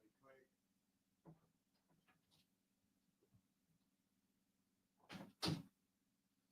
All right, we're back. We're back. Welcome, welcome, welcome. Thank you. We got a lot to talk about today. We got what's today? Wednesday. So we got tomorrow. We got less than 3 days before we head out to DC, guys.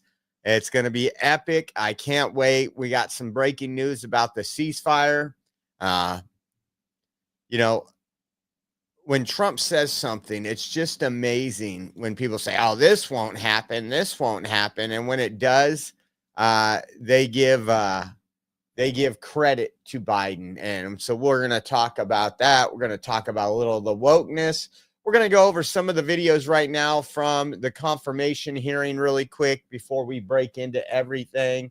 Nola, Bobby Rogers, Trina, Dell, and thank you, Dell, for that Cash App from earlier.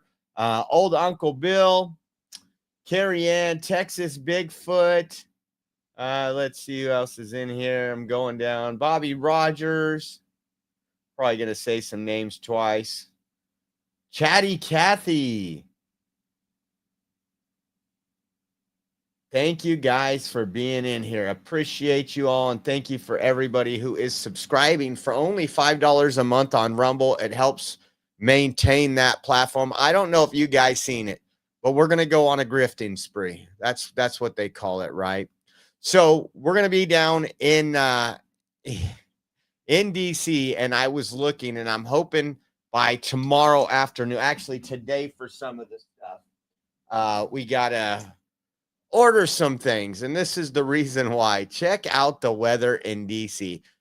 Remember when they said Trump won't become president, and if he does, hell will freeze over? Well, hell has been freezing over in DC since the election. And hold on, wrong one. Take a look at this. I got to present. Let me stop this. I got to change screens. I got so many shares going on right now. Entire screen. There we go. Take a look at this right here, guys. So we land Saturday. Not so bad. 70% chance of rain. Sunday, which will be the Trump rally in D.C. Looking at 39 degrees. Chance of frozen mix. So some snow and some sleet and some rain. And then at night, which will probably be out at night, 22 degrees.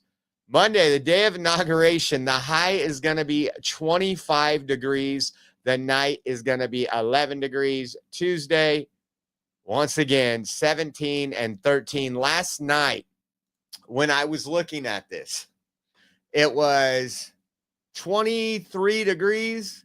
And on the app, it says feels like 10 degrees because of the wind. So what we're going to try to do, if we can raise money today, is pick up a couple items. I was looking at these online, some heated pants. So we're going to be out there. Usually when we go places, we have a car to get into. We have buildings to go into. These days, we're not going to have any of that. We're going to be out on the ground, and it would be great to get some of this stuff. So any donations today, and we still haven't paid for the entire trip yet, but again, this is kind of important. Any donations today, if you guys could help, will go into this and the battery pack here. This battery pack, again, we have one that does not, we have to replace those battery packs every 1.5 years, 2 years because of the charge going up and down. So those are two things we want to grift for today, if that's what it's called. And so I got a lot of the stuff packed up already. I haven't got the jeans and stuff. But when we go out to cold, we're looking at usually where a hoodie and a jacket works well. So I don't know about 11, 14, 16, 22 degrees. So if you guys want to donate and help out today, Venmo at Oreo Josh, Cash App, $Oreo Army, or givesendgo.com/Oreo 2024. If I order these today, they'll be here Friday. We leave Saturday morning. So I'm hoping that all works out, and want to thank you guys. First of all, anybody that does donate. I know Dell did a Cash App earlier. Thank you again. Just want to get out there so it's not absolutely miserable and we're hiding behind a building somewhere. But I'll bring that up again here in a little while. But again, thank you to anybody who's contributed to keep the lights on, the phones going, the warm gear. We appreciate you. Okay, let's move on. So we're going to go over a couple highlights. I just thought this was just epic.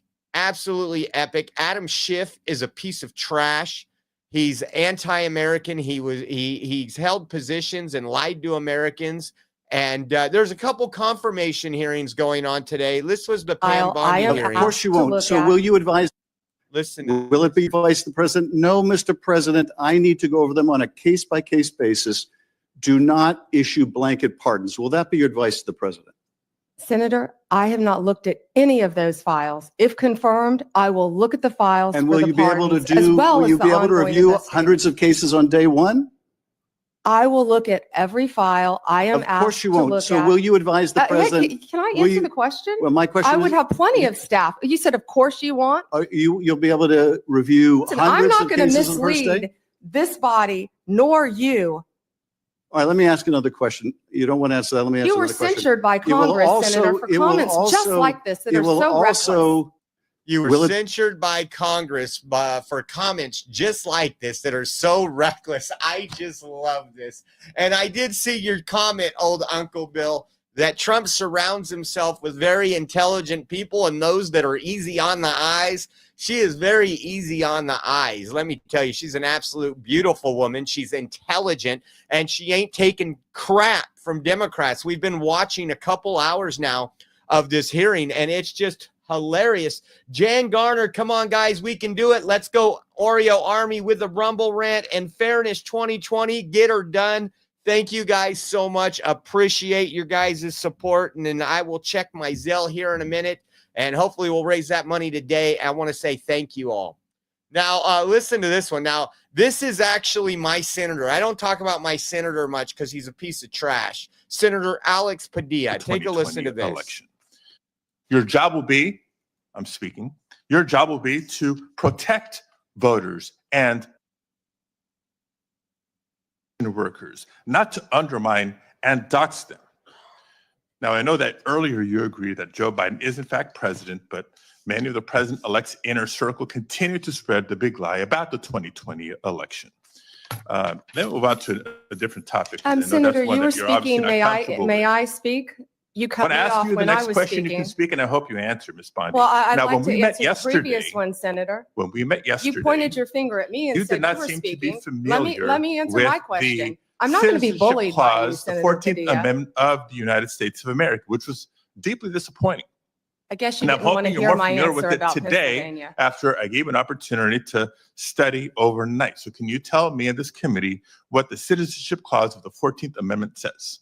Senator, I'm here to answer your questions. I'm not here to do your homework and study for you. If I'm confirmed as You're the Attorney one General. asking for a confirmation Hey, vote, you ma'am. cut me off. Can I please finish? What does the 14th Amendment say? Senator, the 14th Amendment, we all know, addresses birthright citizenship. I've been a state prosecutor. I've been a state AG.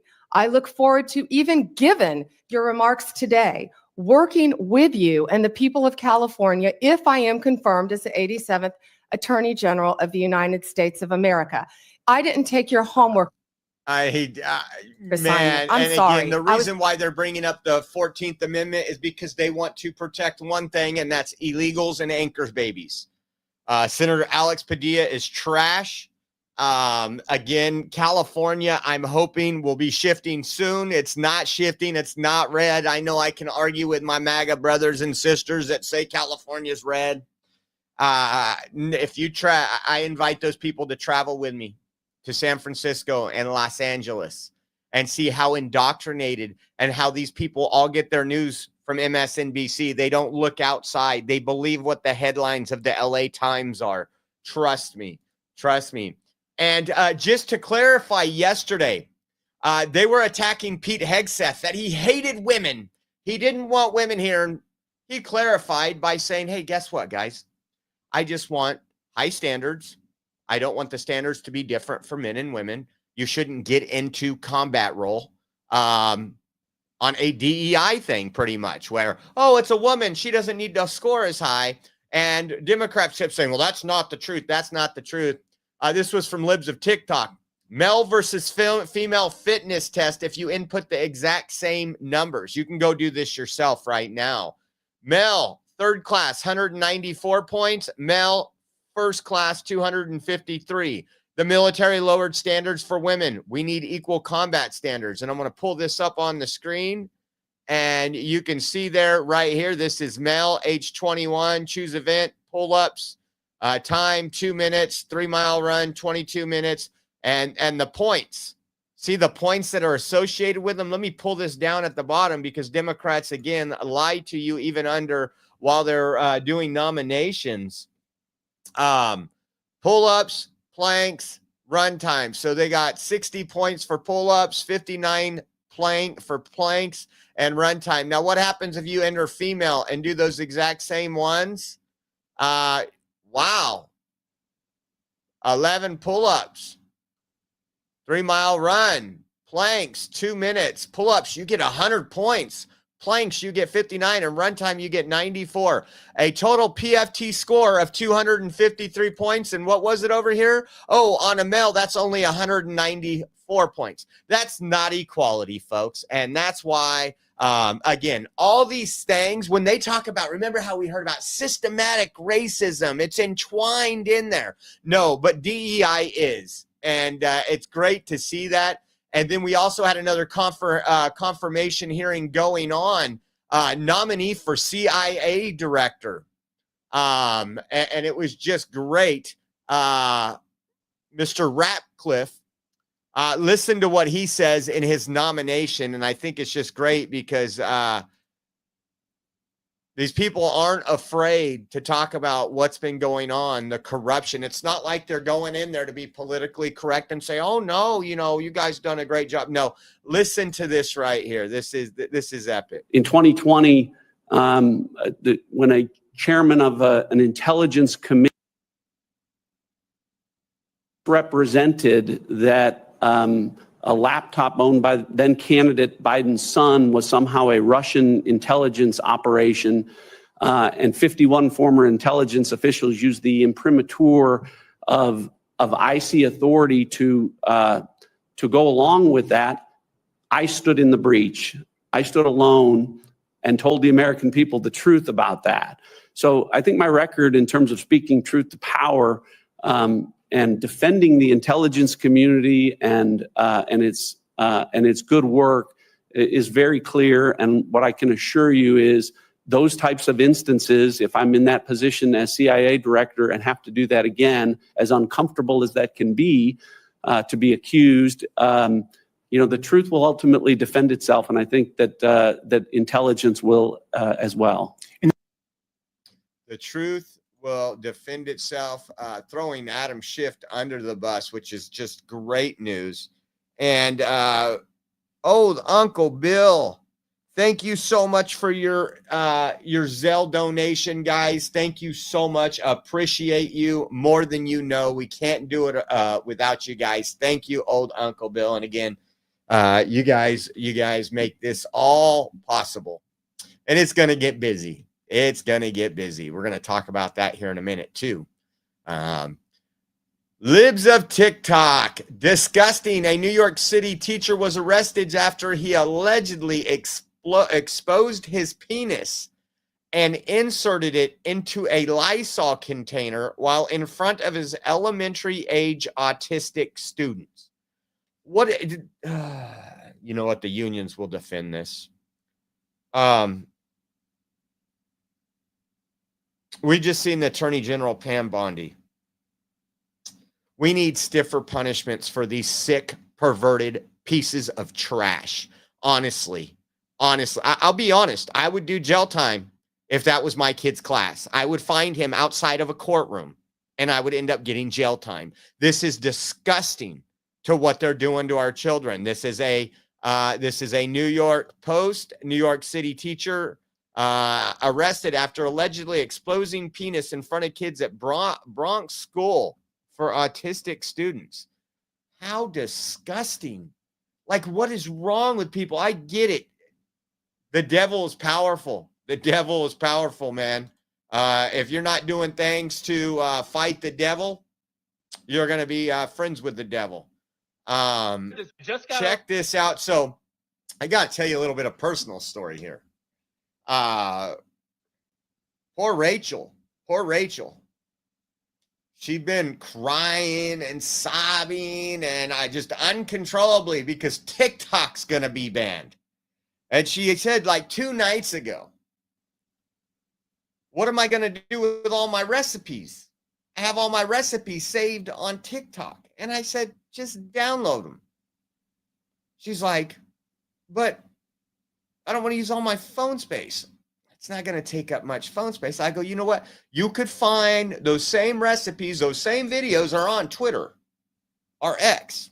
I promise you. I save recipes all the time on X. And then last night, I get home from church and I'm sitting on the couch. She gets done doing what she's doing. And I'll say that in a minute, Micro Taz. And she literally she gives me the face. And then I hear like this Titanic, like the Titanic song's going down. And what is it? Everybody on TikTok is giving their farewells. And you know what? Like I said, I do catch myself once in a while. I don't do much time on TikTok. I used to do more before they silenced conservatives. I would post on there quite a bit. We would get millions of views in a 24-hour period. But when so many people report you because you're telling the truth and exposing Democrats, all of a sudden your reach gets killed. So today I had to show her this. You guys know Mr. Beast. If you don't, probably the largest online platform. He really is a smart businessman. I don't agree with all his stuff. He has some woke ideologies, but he posted this and I found it on X. I just got out of a meeting with a bunch of billionaires. TikTok, we mean business. This is my lawyer right here. We have an offer ready for you. Let me refresh it. And then I want to tell you what happened when I showed that to Rachel. Let's see. This is from I Mean, Therefore I Am. Bunch of billionaires. TikTok, we mean business. This is my lawyer right here. We have an offer ready for you. We want to buy the platform. America deserves TikTok. Give me a seat at the table. Let me save this platform, TikTok. And I just got out of a meeting with a bunch of billionaires. TikTok. Rachel goes, that's his lawyer? He looks 12. And I was like, I don't know. Hopefully he's a good lawyer, right? But so there's also been rumors, Musk, that ByteDance, the parent company, has been in contact with Musk. That would be epic. I would rather have Musk than this guy who originally, for a long time, had some man impersonating a woman, which he had to let go after defending him for a while because some very bad allegations came out. And then also Kevin O'Leary from Shark Tank has also rounded up some investors to buy TikTok from ByteDance. Again, not sure what's going to happen with that. I think I know Democrats are pressing. You guys were watching, pressing Pam Bondi today on ensuring that TikTok is the ban continues on. And I'm just going to tell you this right now: your data is everywhere. No matter what platform you use, no matter what you're doing, everything you do is tracked, whether it's Apple. And if you think Apple's some great company that isn't doing nefarious stuff, you're wrong. Google's the biggest stealer of your data. And so I think that, and this is my opinion on this, and again, not a big fan of TikTok. I was at one point, and occasionally you can get lost in TikTok. If you like a hobby or you like something, and you find those videos, I look at pug videos on there when I was trying to figure out what our dog would look like as it got older, and you can get lost in some of those videos. The platform works very well, but I'm kind of in the middle, because on the free speech argument, yeah, you have free speech, you have a right to post videos. But when it is a foreign entity, and they are, I mean, this is the same country that Biden has allowed balloons to fly over and spy on us. So if they'll allow balloons to spy over across the whole continental United States multiple times, why would they take access away from TikTok? But we're going to find out how it goes. I am hoping in America first. I would love Kevin O'Leary or Elon to get his hands on it much more than I would like Mr. Beast. But that's just a little note there. Yeah, Rachel was sad. That's her go-to social media platform. And we've been talking a lot about Mark Zuckerberg, speaking of social media sites, and his a little bit of a change. He's even hosting an inaugural celebration in DC for President Trump. I think Meta donated $1 million to the inaugural fund. And then he came out, he did that Joe Rogan podcast. You know, he's just an alpha male now. You know, take it as you will. It's which way the wind is blowing, if you know what I mean. But his lawyer dropped him. This was a New York Post. I've seen it on multiple articles. Bay Area lawyer drops Meta as client over CEO Mark Zuckerberg's toxic masculinity and neo-Nazi madness. Neo-Nazi madness. This is what I'm talking about, folks. You can't say anything. You can't just, if you take one step out of the leftist cult, you're a Nazi. I mean, we were called Nazis in 2015, I think, is when it was started, when we were talking about border security and we were promoting Obama was in office and we were like, we just need someone strong on the border. We knew what was going on. We seen it. I live in Fresno, California. There's a high population of illegals here. And we were called Nazis and everything else. And like I've had people say, you know, talk trash. I think the biggest thing people talk trash on right now is my beard, that I'm trying to look toxically masculinity. You can't make this stuff up. It's just crazy. But so his lawyer is left. So maybe now he can get an actual lawyer that isn't worried about DEI and pushing a narrative on what's going on. Kansas City Kansas City high school teacher and LGBTQ activist Seth Brumman arrested on child sex crime charges, accused of distributing child porn. It says, according to the DOJ, Brumman uploaded videos of children on the Kik messaging app. Brumman was arrested in December and told police officers that he knew what he was doing was immoral and wrong to view and share. According to his social media accounts, Brumman is a proud LGBTQ activist, mask wearer, and pronoun wearer. His pronouns are he, him, and his.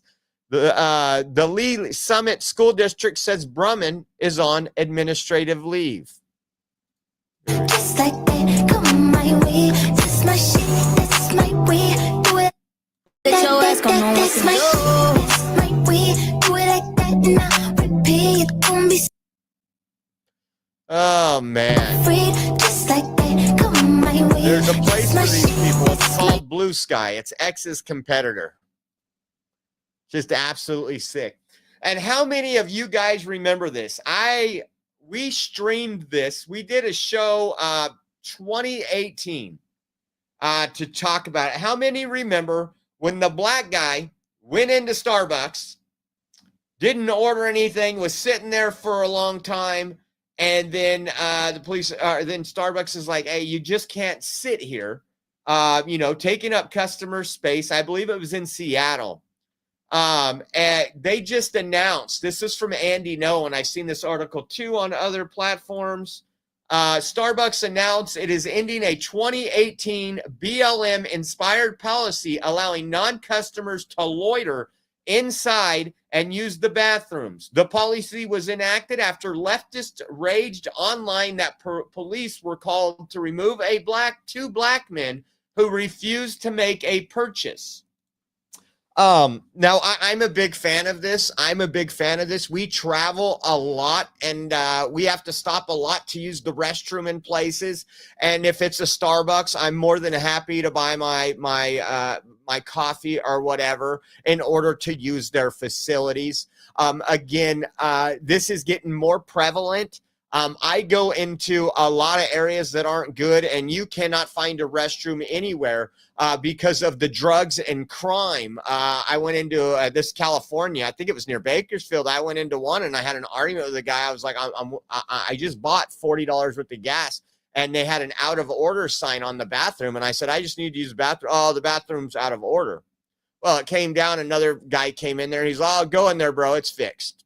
And then I came back out and I talked to him. And again, because they have people going into the restroom for 25, 30 minutes shooting up. And when they call the police to get that person out of their bathroom, the police don't do anything. They rarely show up. And when they do, they don't arrest the person for using drugs on their property. And so they just close the bathrooms.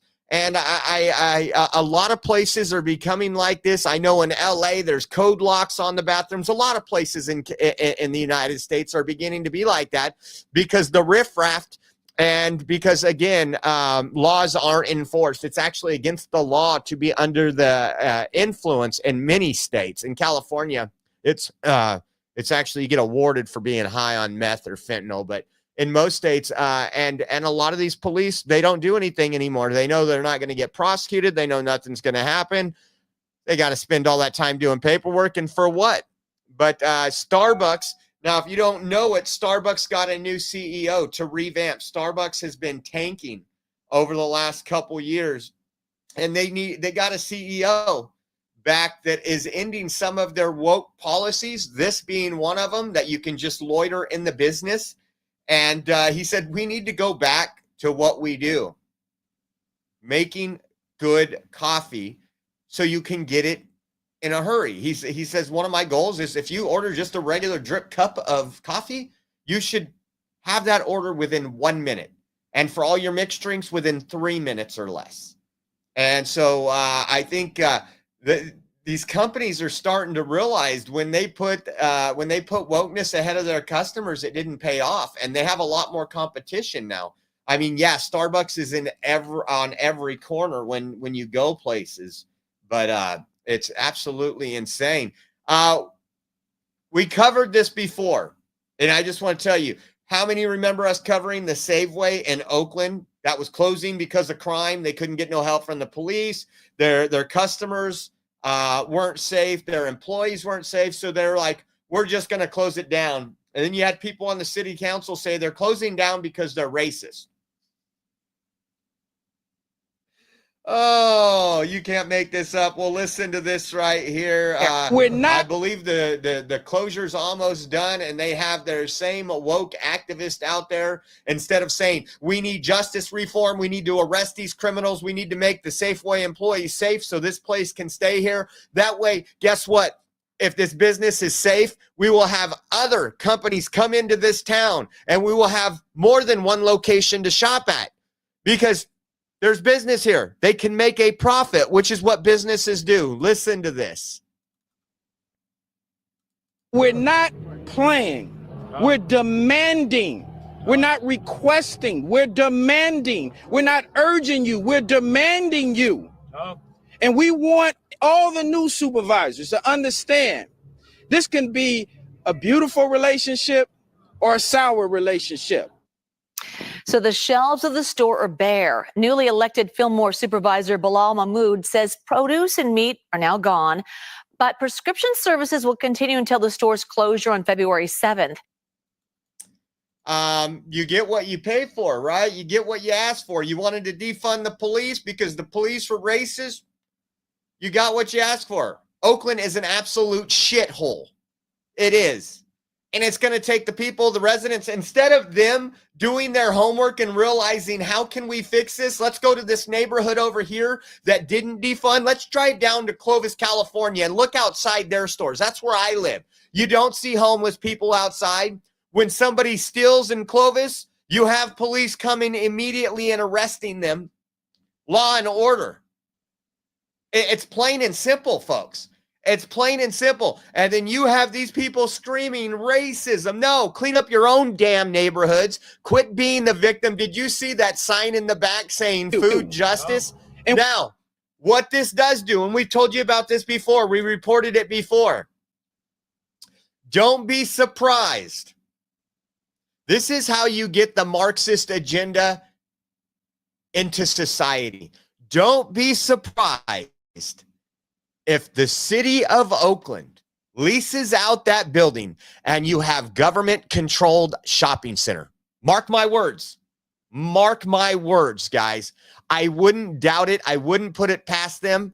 Again, this is what Marxists want. They want you to rely and depend on the government. I'm waiting for that press conference. I'm waiting to hear a city council meeting where they say, you know what? These people are racist, Safeway's racist, all these Save March racists. They don't want to be in black communities, so we're just going to do it ourselves. Mark my words. Mark my words. I seen this and I was like, oh, this is hilarious. Nancy Mace tweeted out a tweet. And it says, you can take the girl out of the Waffle House, but you can't take the Waffle House out of the girl. And let's just see what this is about. Oh, my. I can see that somebody's campaign coffers really are struggling right now. So she gonna keep saying trans, trans, trans so that people will feel threatened. And child, listen, I want y'all to tell me whether or not call me a no child. I want Don't to even find start. out. I will not do that. I am not a child. I am not a reclaiming child. my time. If you want to take it outside, Mr. Chairman, the committee is not in order. Those men are like, get me out of here. I know, seriously. Every time I watch Jasmine Crockett speak, I feel like she's testifying on a show called The Stupid People's Court. It's so hard to watch. And yes, she always goes to that other insult with Nancy Mace or anybody who dares counter some of her limited thought process. But good on Nancy Mace for stepping up for herself here. And lest we forget, Nancy Mace was a Waffle House waitress, so she ain't taking nothing from anybody. Like, if we really wanted to secure the border, you send the women who police Waffle House at 2 a.m. down there. You can take the girl out of the Waffle House, but you can't take the... That was a ghetto fabulous X post. That's all I got to say. That's all I got to say. And Microtaz, again, almost forgot. Microtaz, thank you for your donation over there on Venmo. We appreciate you more than you know. Thank you, thank you, thank you. Again, guys, we are trying to get our grift on today, as they like to call it. And the reason why, before we get into our next news, and this is the next news should be for Matt and Jay Lynn because it's coming straight out of Indiana. But first, check this out here. We will be in Washington, D.C. We will be landing the 18th. Hold on, bud. Hold on, guys. You want to say hi? I tell you guys, I need to lock the door. Show them. Show them. What do you got? What do you got? A water. Oh, you got a truck. A gasoline truck? A water. Oh, it's a water truck? Yeah. Okay, say hi. Hi. Okay, don't open the door no more, okay? Give me a kiss. Love you. Shut the door. That little kid, I need to start locking the door.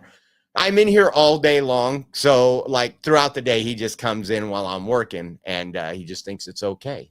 I need to put one of those red live button things on there outside. But so we're going to be in DC, and I want you to look at this weather here. Sunday. So Saturday, not so bad. 45 degrees, I can do that. Sunday, Trump's rally. He's going to have a rally the day before inauguration. We will be there.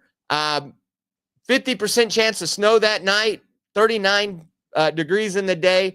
Then it goes to inauguration day, the high being 25 and at night 11.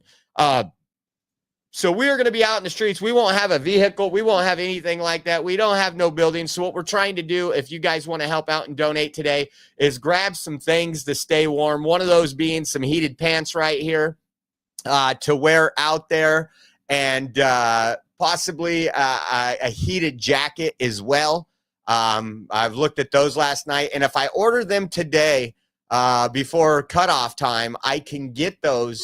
I can get those Friday, and we are leaving Saturday. And then also, if we get lucky, another battery. Ours is not charging the phone up as much as it needs to. It's going through like one charge instead of the original.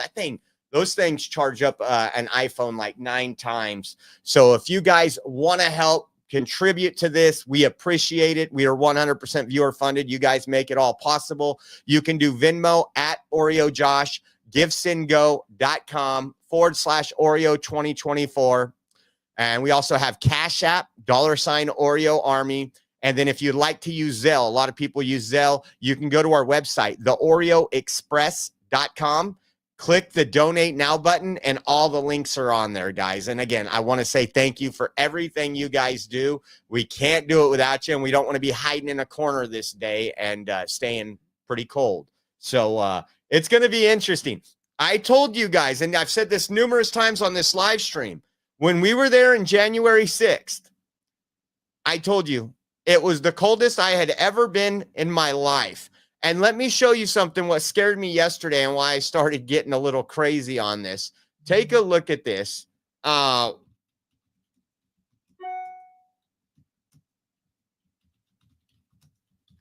I looked up what the weather was in Washington, D.C. on January 6th.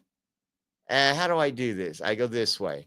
And I was actually surprised. I was like, really, that temperature don't feel that cold. And I go to the snow. You know, we go to cold areas all the time. But I was like, I wonder how bad it was on January 6th. So I pull this up, and the low was only 39 degrees. The high was 43. And let me tell you, I told you guys, right after, like 5 minutes before the Trump stopped speaking on stage, I was already walking out, headed back to the hotel. And when I got to the hotel, I didn't know the Capitol had been breached or anything. And I literally had my hair dryer in my shoes, heating up my shoes. And I turn on and I see CNN reporting that the Capitol. And I put the shoes back on, and we ran down to the Capitol, and you guys know the rest of the story. So, like, when I seen that, I'm talking to Rachel. I was like, man, January 6th was probably this cold. And I was like, oh, no, it's 25 degrees warmer. So if you guys want to help out, we appreciate it. Krista, thank you so much. Krista, BB's in the house. Thank you, BB. I appreciate you. Krista came through with the Venmo. Thank you. So let's see. This was the Indiana one. This was for Matt and Jalen. Says newly elected governor. This is from WISH News 8. Newly elected Governor Mike Braun issues executive order to bring state workers back to the office by July 1st, 2025. Now, I newly elected, that is great. But why are you giving them till July 1st, 2025? If you want to be paid, especially by taxpayer dollars, you need to be at work. You need to be at work. And so the left is obviously really mad at Mike Braun. But an executive order that, you know what, if you're going to be, you want your job, you'll be back in the office and doing the work. And you're seeing a lot of different things right now. You're seeing a lot of different things right now where people are being empowered by the election results of Donald Trump. I know Hamas was pretty empowered, and we're going to get into that in 1 minute to to offer a ceasefire deal and release hostages, and we're going to talk about that. But I just thought that was great news. And then how many people remember this? We're not going to play the whole thing. Then suddenly, more and more Americans began suffering from chronic diseases, from obesity, cancer, diabetes, kidney disease, Alzheimer's, heart disease, and all kinds of autoimmune diseases. Our maternal mortality rate soared to the highest of any developed country on earth. Same with infant mortality, like the frog and the. So we know that really know Health and Human Services nominee Robert F. Kennedy Jr. has been going after the health of people, everything, trying to improve the health, talking about food dyes and colors and all this stuff. Well, I just thought it was interesting. You're seeing a shift there now because, again, the FDA hasn't done anything in years to protect you. It's, again, just full of bureaucracy. This just in, the FDA, the Food and Drug Administration, has banned the use of red dye number 3, which is used in thousands of food products and is made from petroleum. Red dye number 3 has been linked to cancer in animals. The dye gives beverages and foods a bright red cherry color. Now, they haven't done anything about red 40. That will be coming, I'm pretty sure, as soon as Trump's nominees get in there. Again, a lot of European countries and other places have banned all these additives in the food because they've done their homework. It says the dye is still used in thousands of food, including candy, cereals, cherries, fruit cocktails, strawberry-flavored milkshakes. The food manufacturers have until January 15th, 2027 to fix their products. Now, that date needs to be moved up. January 15th, 2027 is 2 years from now, folks. And again, I got to tell you something. I told you about my little thing. So at the beginning of the year, I fasted for 36 hours with just water. And then I went on a vegetable and fruit fast for another 5 days just to kind of cleanse me. And since then, I have not ate any trash. I've had not any processed food at all. Not even, they say ultra processed food at all. And I'm going to keep maintaining this. And again, I encourage you to get off everything. I learned out of all the things that was the most difficult for me was caffeine. I felt like I was getting the flu for the first 36 hours of just drinking water. I didn't feel good. I did the live stream and I was complaining and crying to you guys. And as soon as I had my cup of coffee, which I have right here, this is my 4th cup, I felt 100% better. And I feel good. I'm always energy. You guys know I'm ADD energy 24/7. But I do feel good. I have a clear mind and I'm going to keep it up. And I would encourage you guys to do the same. We're going to be working, if we have time in February, on getting some products, promoting some products that we're going to be using here too as well. But yeah, everything's been fresh and it's not that hard to do. And it's really not that expensive to do when you think about it. We've stayed away from even canned stuff. When it comes to things, when you do canned vegetables, you can buy a frozen bag of vegetables that are just frozen. They don't have no additives, no nothing, peas, carrots, green beans. If you just need to store them because you don't have a lot of room. And I encourage everybody to do this, but it's amazing. The Trump effect has been going on. The Trump effect is working. And we got a lot more on that coming up. How many remember this on December 2nd? This was Trump's true. I want to move this off the screen. Everybody is talking about the hostages who are being held so violently, inhumanely, and against the will of the entire world in the Middle East. But it's all talk and no action. Please let this truth serve to represent that if the hostages are not released prior to January 20th, 2025, the date that I proudly assume office as president of the United States, there will be all hell to pay in the Middle East. And for those in charge who perpetrated these atrocities against humanity, those responsible will be hit harder than anybody has been hit in the long and storied history of the United States of America. Release the hostages now. One of his campaign promises that he would have these hostages out most likely before he takes office. Imagine that. Here's this truth from today. The epic ceasefire agreement could have only happened as a result of our historic victory in November, as it signaled to the entire world that my administration would seek peace and negotiate deals to ensure the safety of all Americans and our allies.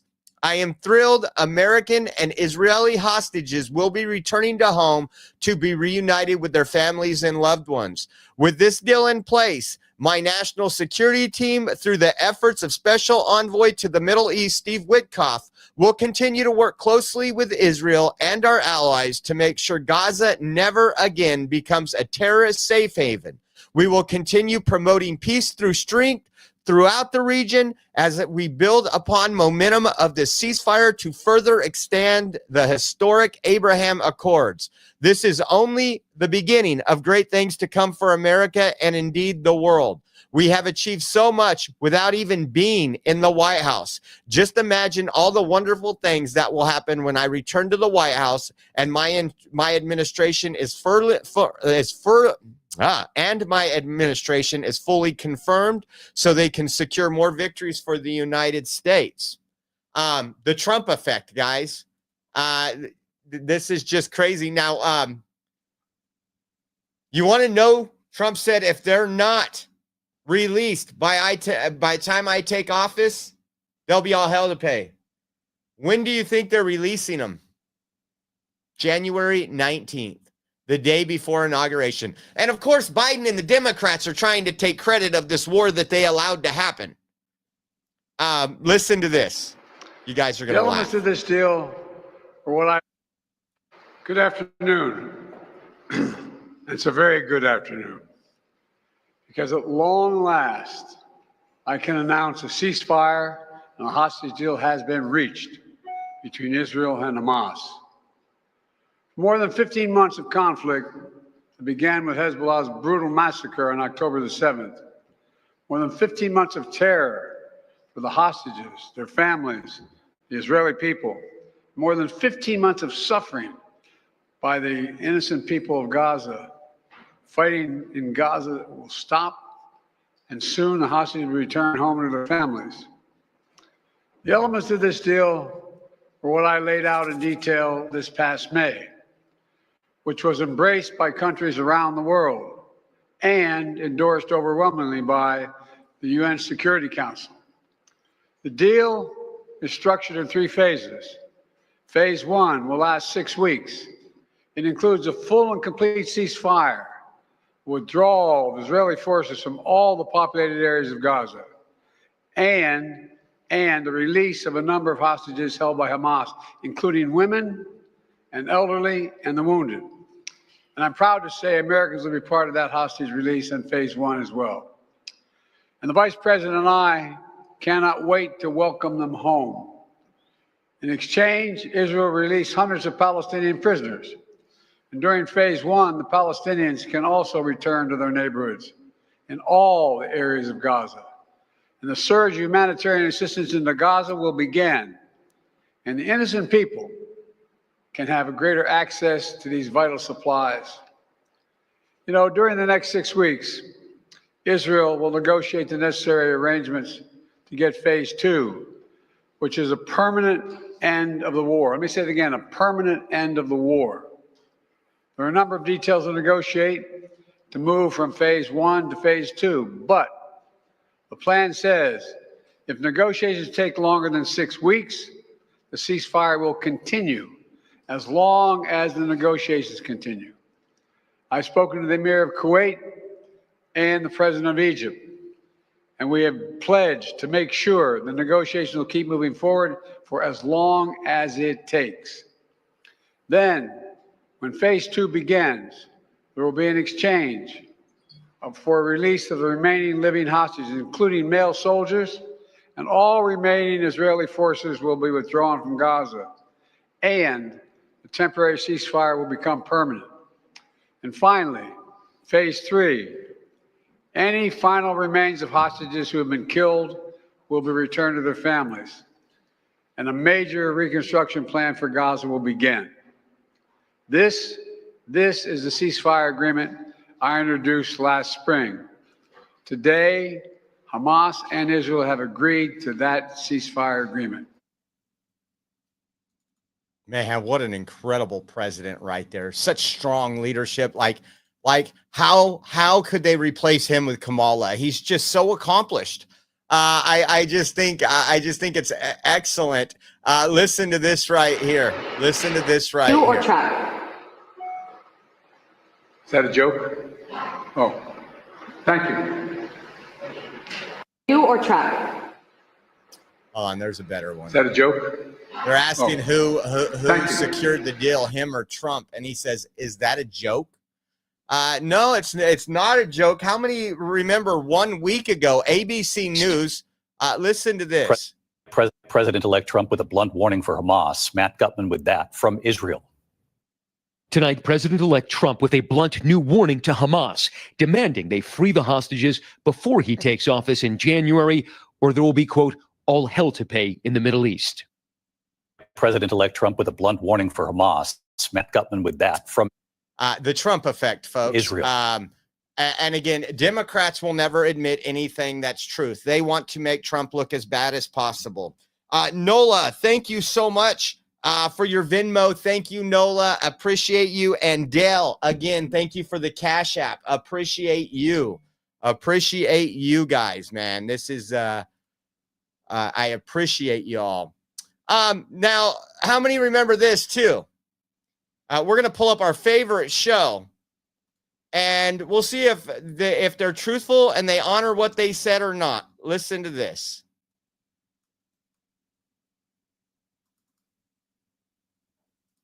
Single thing, a 5-alarm fire. Yeah. If he does good, if he gets the Israeli hostages out, I promise I will wear a MAGA hat for one day on the show and say, thank you Please for don't do doing that. it. Yeah. And then she'll knock it right off my head. But Please like don't we do can't, you that. have to be able to cheer for wins when they happen and then call out relentlessly the wrongdoing. Well, let me- Single thing, a 5-alarm fire. Yeah. If he does good, if he gets the Israeli hostages out, I promise I will wear a MAGA hat for one day on the show and say, thank you Please for don't do doing that. it. Yeah. And then she'll knock it right off my head. I'll have to check in tomorrow on my favorite show, The View. And you guys say I'm crazy for watching. You know what? It's kind of like somebody who's had a drug addiction problem, watching when they're sober, seeing what other drug addicts are doing, so they don't so they don't become that person again. I watch the mental illness. I want to see how it affects America. And if you turn on that show, you will see a big pharma advertisement of mental illness. Now, what did the party of socialism and liberation say? Yeah. Are they happy about the ceasefire? Are they done with their protest? And I told you their protests aren't going to be about Gaza anymore. Their protest is now shifting to create some of the largest protests in the United States over deportations. They want to destroy America from within, and that's what actually the Party of Socialism and Liberation does. That's what their goal is. So let's see what their post said. And it says, breaking, a ceasefire has been reached starting January 19, but the fight for a free Palestine must continue. We need to sustain the Palestinian solidarity movement for the long haul until the occupation ends once and for all. The fight goes on for an end to all U.S. aid to Israel, for powerful powerful institutions to boycott and divest from Israel and to hold war criminal accountable for genocide. And there's their little picture there. They got another thing coming, folks. They got another thing coming. And I think what these people are going to want, if you listen to Biden's speech, he said, and we will be part of the rebuilding efforts. Our job, I'm done with that stuff. I'm done. It wasn't our war. We don't need not one tax dollar to be spent in Gaza. If all these other countries that are in NATO and everything care so much, they can go in there and rebuild it. It's just ridiculous. Another Trump effect. We are doing the Trump effects left and right. California has decided to abandon its groundbreaking regulations, phasing out diesel trucks and requiring cleaner locomotives because the incoming Trump administration is unlikely to allow the state to implement them. You got that right. Remember, they're taking diesel trucks off the road. A lot of truck drivers. We know a lot of truck drivers. A lot of truck drivers weren't going to abide by that. A lot of stuff wouldn't have came in. It would have made the prices of goods in California much higher. Again, that's just every Democrat policy in California. But the breaking news was California withdraws diesel truck ban as Trump prepares to take office. The state is also abandoning other clean air rules it has proposed. The Trump effect, our post from today. Let's see here on X. It says California has withdrawn its diesel truck and locomotives emission rules due to expected opposition from the incoming Trump administration, despite previously approved car emission standards. This decision aims to avoid legal conflicts, but has led to a mixed reaction regarding environmental and economic impacts. Thank you, President Trump. The Trump effect is working, guys. It's working in California, the most communist state in the union, a state that is, LA is burning down, and Democrats were holding a hearing to Trump proof. California, Trump proof. And it didn't take Trump spending any money to Newsom proof California. This is Newsom proofing California right here. And thank you to every single person that got out and voted for Trump. Now, I said this before, that's not even the beginning. Now you got to take on local things. Watch your city council meetings online. If they're online, find out where they were where they are and how you get involved. Your school board. It doesn't matter if you have kids in the school. Your kids moved away. They got grandkids in a whole nother state. Get involved on a local level. It will make a difference. This is the time where we have to impact change. We have to be the change, and you've seen it. We talked about it. COVID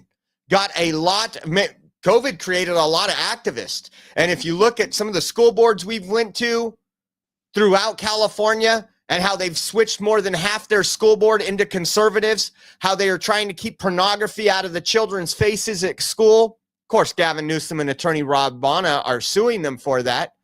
You look at Chino. Look at all these great elected leaders doing what you elected them to do, guys. And we can continue doing this. We can continue doing this. It was kind of funny. The White House obviously is patting themselves on the back as Joe Biden has less than 5 days remaining in office. But they're not telling you the facts. Again, they claim all the bounce back jobs, all the jobs that were lost due to COVID are all the jobs where they told you, guess what? The government's going to give you this check. You can't go to work for a while. And then when those jobs came back, they took credit for them. Or there's more, they're taking credit. It says, with inflation near 10%, historically low average unemployment, and over 16 million new jobs, President Biden's successor is inheriting the strongest economy in the world. And it goes back to a January 2021 article. Biden is inheriting one of the worst economies in recent history. to a Wall Street Journal, the next president inherits a remarkable economy. Now, just in case you didn't know, CNN actually posted this today. Inflation edged up again in December as Trump prepares to take office next week. What does inflation do when it goes up? It increases your cost of goods. Everything you purchase, the price nudged up in December. Your food, your steak, your rice, your beans, your vegetables, all went up again in December because of horrible Democrat policies. And it's just absolutely insane what we are seeing here. Now we're going to move into some of the covering a little bit of what's going on in LA, some of the new stuff that has came out. And I thought you guys would want to see this. LA was so prepared, according to Mayor Karen Bass and their fire chief. Now we're hearing it took 45 minutes from the first call to respond to a wildfire. But preparedness, knowing you have high winds, knowing that you have literally a red alert, you would think fire trucks would have been stationed in all these areas, right? No, let's take a listen. Claim they didn't see any response until 45 minutes after they called 911. It's hard to believe, Elizabeth, but I wouldn't have believed it either until I saw the video. Michael Valentine, he's a former U.S. attorney for 8 years under Kamala Harris. He and his wife, they live at the top of Pacific Palisades right next to this ridge line where the fire broke out. He says his wife called at 10:29 a.m. Tuesday morning. That's when they first saw it, and they didn't see anybody come for at least about a half an hour, 45 minutes before they dropped some water. He documented it all on video, giving News Nation an exclusive look of where it started and how quickly it grew. By 10:50, the plume had spread considerably, twice as large. 8 minutes later, the size of the fire seems to have doubled yet again. Still nobody fighting the fire. At 11:13 a.m., nearly 45 minutes after Michael's wife called in the fire, you see a chopper come through. At 11:23, a helicopter comes in, begins to dump water on it. But at this point, the fire is massive and moving quickly down this ridgeline. Let me back that up. Did you hear who he said? I wouldn't have believed it either until I saw the video. Michael Valentine, he's a former U.S. attorney for 8 years under Kamala Harris. A former U.S. attorney under Kamala Harris, not a Republican, is the one giving this information out. Absolutely horrible. And just so you know, let me pull this one up. Photos have now emerged while that Palisades fire was going on, what Karen Bass was doing. Let's take a look here. Karen Bass, this is Karen Bass while LA is burning down and no response from 45 minutes from her fire department. And she was at a cocktail party. At a cocktail party. Take a look at this. My city's burning down. What the hell is this all about? You think that looks like a picture of an American first person? A Los Angeles first person? A California first person? Nope. And then we have another arrest. This was from Fox LA. A man impersonating a firefighter was arrested for the second time in the Palisades fire area Tuesday night. Now, we have seen, remember, they ousted their old DA, and they got someone that said they were going to be on tougher on crime. And so far, we've seen that. We covered that yesterday, that one of them's already got 2 strikes, and that this third strike could be life in prison. Hey. FAFO. Quit quit taking advantage of people in these situations. Now, this was another one. LA arson suspect. It says Los Angeles Police Chief Jim McDonnell provided details Wednesday on 2 arson suspects arrested not far from the current fire zone. Officer, this is what Gavin Newsom calls global warming. Global warming, what it does is once the temperatures get so high, it just makes people want to start fires. That's part of global warming, folks. And we're going to be dealing with global warming in D.C., as you guys have seen. Officers responded to the first incident around 5:15 p.m. Tuesday near Glen Oaks and Van Nuys Boulevard. McDonnell said a citizen had detained a possible arson suspect and extinguished a fire in a nearby tree. During the investigation, the suspect admitted to starting the fire because he liked the smell of burning leaves. I'll pull it up. I'm not lying. It's right there. Burning leaves. It says the unidentified suspect was arrested and booked on suspicion of arson. Later that evening, around 9:30 p.m., firefighters responded to a report of a female setting multiple piles of rubbish and trash on fire near North Santa Monica Boulevard and North Vermont Avenue. Officers took the unidentified suspect into custody as firefighters quickly extinguished the rubbish on the fire. The suspect admitted to setting multiple fires that day and stated that she enjoyed causing chaos and destruction. The unidentified woman was also arrested and booked on suspicion of arson. McDonald then called on the public to continue to be vigilant in reporting suspicious activity. There are people out there who this is what they do. If you know those people, please give us a call before something really bad happens, he said.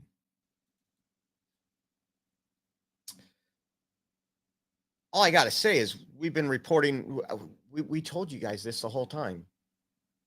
When you let drug addicts run free, steal for their meth, not put them in jail, not hold them accountable for their crimes, especially with meth addicts that are constantly lighting fires everywhere. That's all the homeless does.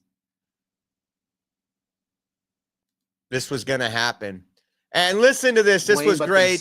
This is from Bill Elias, our Bill Asiley.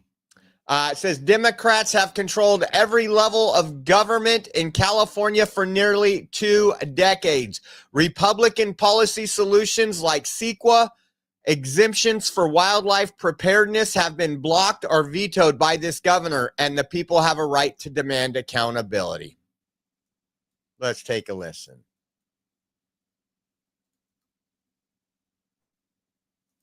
What's your response to Governor Newsom's handling of this situation and our general preparedness? He needs to take accountability. He's the governor. The Democrats have been in sole control of this state. There's no one else to blame but themselves. We've stopped clearing our forests. We've stopped removing the dead trees and brush. We've stopped doing controlled burns. We need to underground power lines so that way they don't start fires. And also, we're not turning off the power every time it gets windy outside.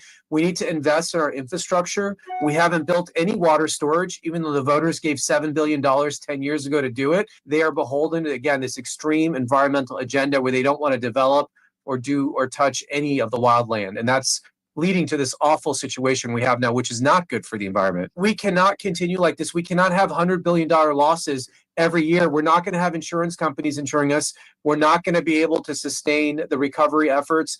These fires were preventable. They could have had water in the fire hydrants if the reservoirs were maintained. We could have cleared the brush so these fires wouldn't have gotten so close to these communities.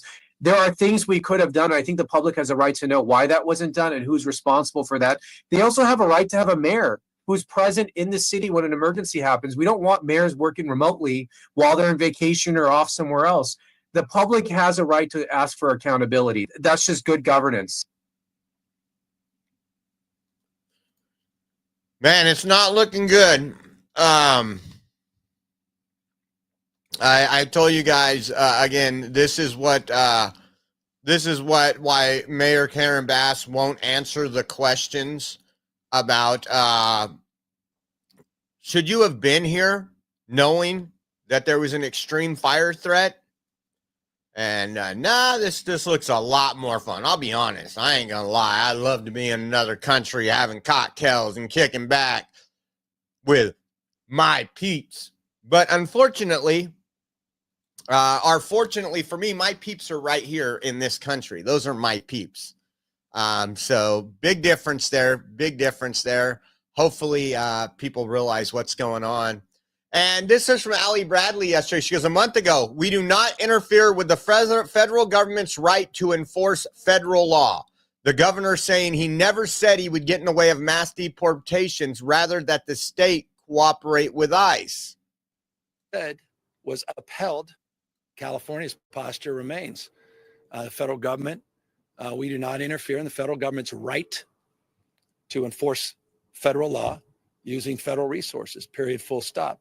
We also have a legal obligation to abide by the law in the state of California that, as I said, was upheld by the Ninth Circuit.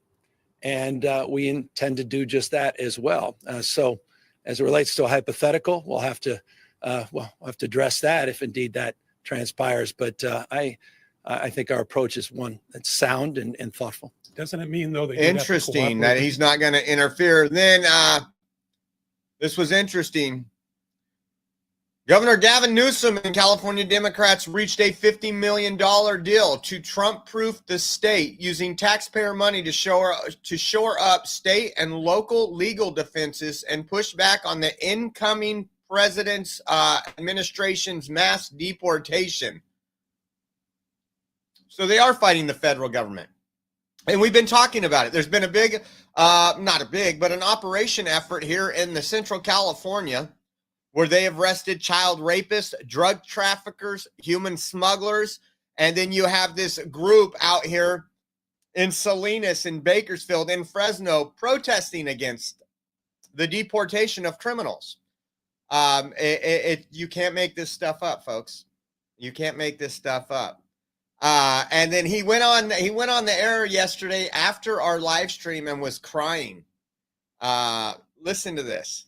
New scum.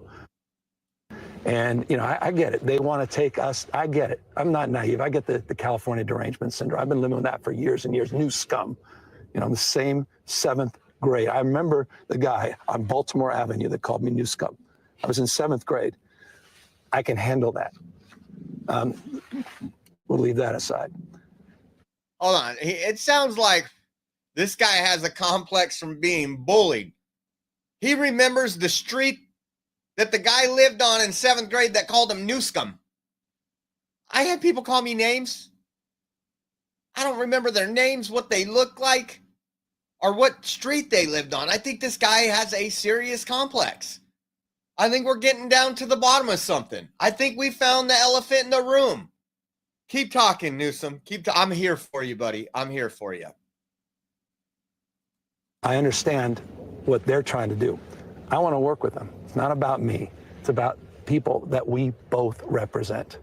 He represents and I represent. And I'm honored and proud to represent these folks. Man. Newsom, if you're watching and you need to reach out to somebody to talk to, I won't bully you. I feel bad for you now. A 7th grader called you new scum. And then the greatest president of our lifetime also calls you that. Oh, man. You know this guy's losing sleep over Trump getting elected again. This man is not only worried, he's like, oh, and then these fires break out and he's looking around like, I didn't manage any of this. I'm part of the reason this thing has grown like it has. Yeah. Listen to Michael Rappaport, who used to be a strong, a total lefty. The Democrats lost him when they started standing in line and holding up, literally propping up Hamas on their shoulder. When the Democrats went against Israel, and you couldn't have the Democrat Party stand in line together to stand with our biggest ally in the Middle East, which is Israel. And again, I want you guys to know, when I say Israel, I'm talking about the area, not the leader. Not the leader or how he runs the country. Not Benjamin Netanyahu. I'm talking Israel from the biblical sense. Take a listen to this. any more mistakes. There's no more mistakes for you. You're done. You're done. You're done. You're fired. Grease your hair back, slick it back, put on your aviator glasses, and get the out of here. We'll do better next time. We need to learn from we'll do better next time. We're going to learn from our mistakes. Get the out of here. Gavin with the good hair Newsom. We've been calling you Gavin with the good hair, Mr. Hand Gestures. They ask him a question. He starts going into these gestures. Well, you see, you're not running for 6th grade class president. Them days are over. You're like, you listen, well, and he did, one person, he was doing like this. He was like doing like this, and he's like doing like a whole like thing. He was like, I'm surprised he didn't just Gavin with the good hair. With the hair gel, little Nancy's nephew. Gavin with the good hair Newsom. Nancy's nephew. What a good old boy you turned out to be, you little bullshit artist. Gavin with the good hair. You're done, Gavin with the good. Talking about we want to Trump-proof California. How about fireproofing California? You're talking about Trump this, Trump that. He's not even president. I don't know what he said. This is on you. This is on you. You're the governor. You want a Trump-proof California, fireproof California.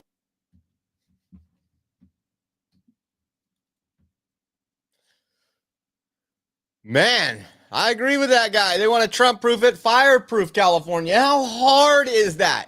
These people hated Donald Trump, and they're starting to wake up. They're starting to see all this stuff go on, and they're like, oh, my God, you were in charge of California. You had illegals that should have been deported starting some of these fires.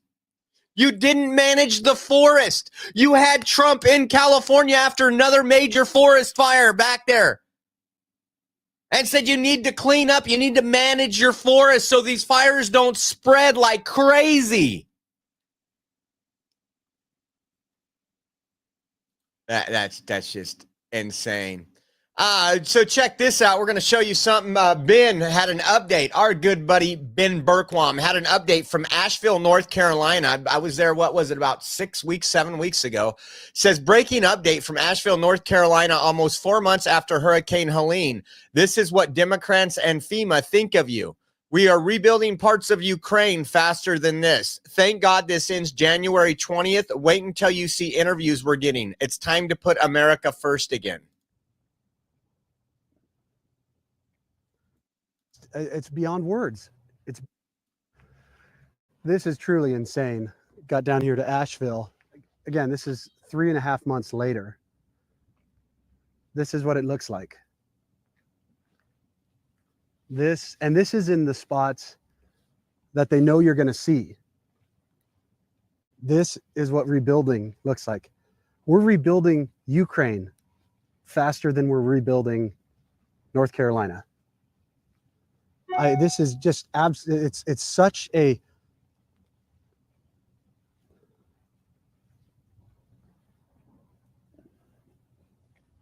it's beyond words. It's beyond words that this is America.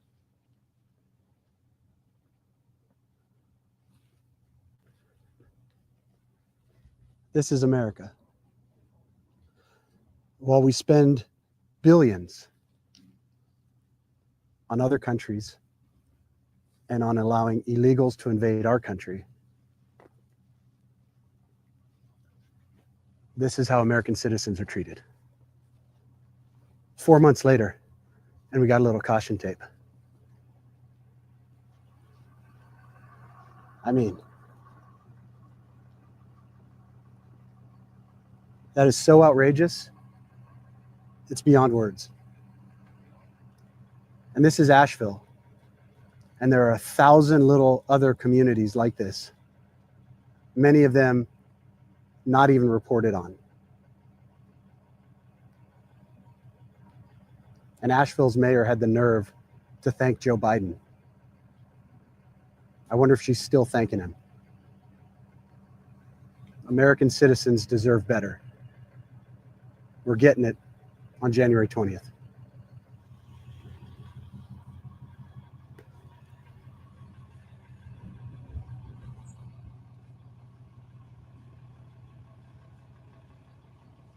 Thanks for the caution tape, FEMA.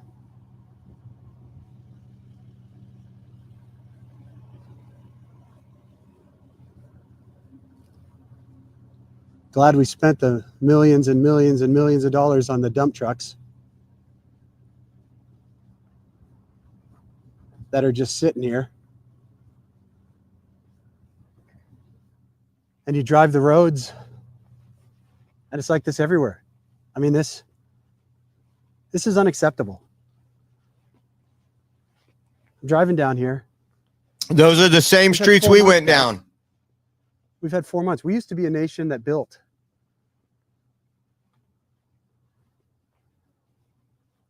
Now we're a dying nation. Can't even fix this in 4 freaking months. 4 months. And you can't address this. It's on a scale. It's really, I've been to some disaster zones. I've been to some pretty terrible places. I haven't seen anything worse than this.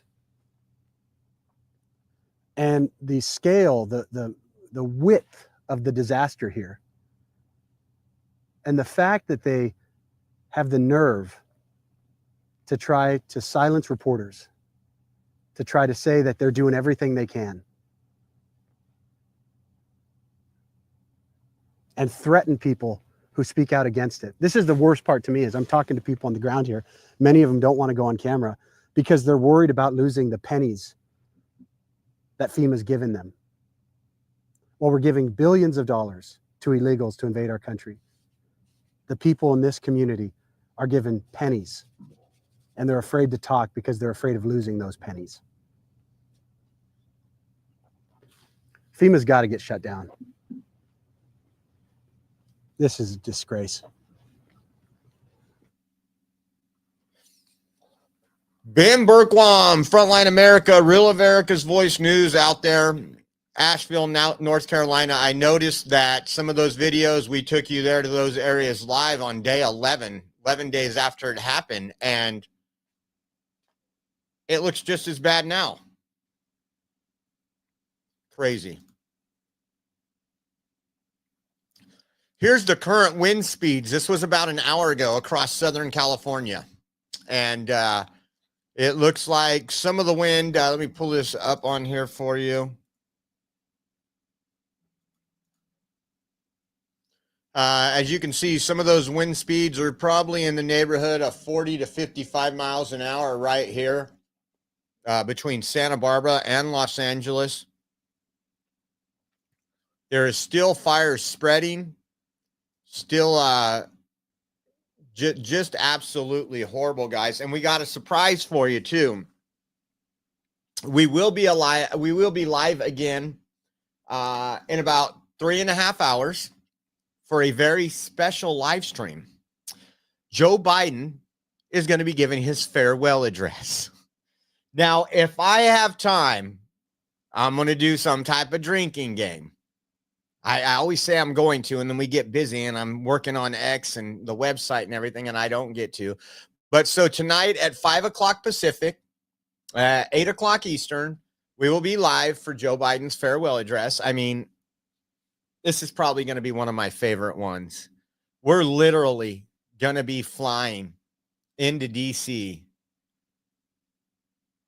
in 4 days for the inauguration of President Donald J. Trump, the 45th and soon to be 47th president of the United States.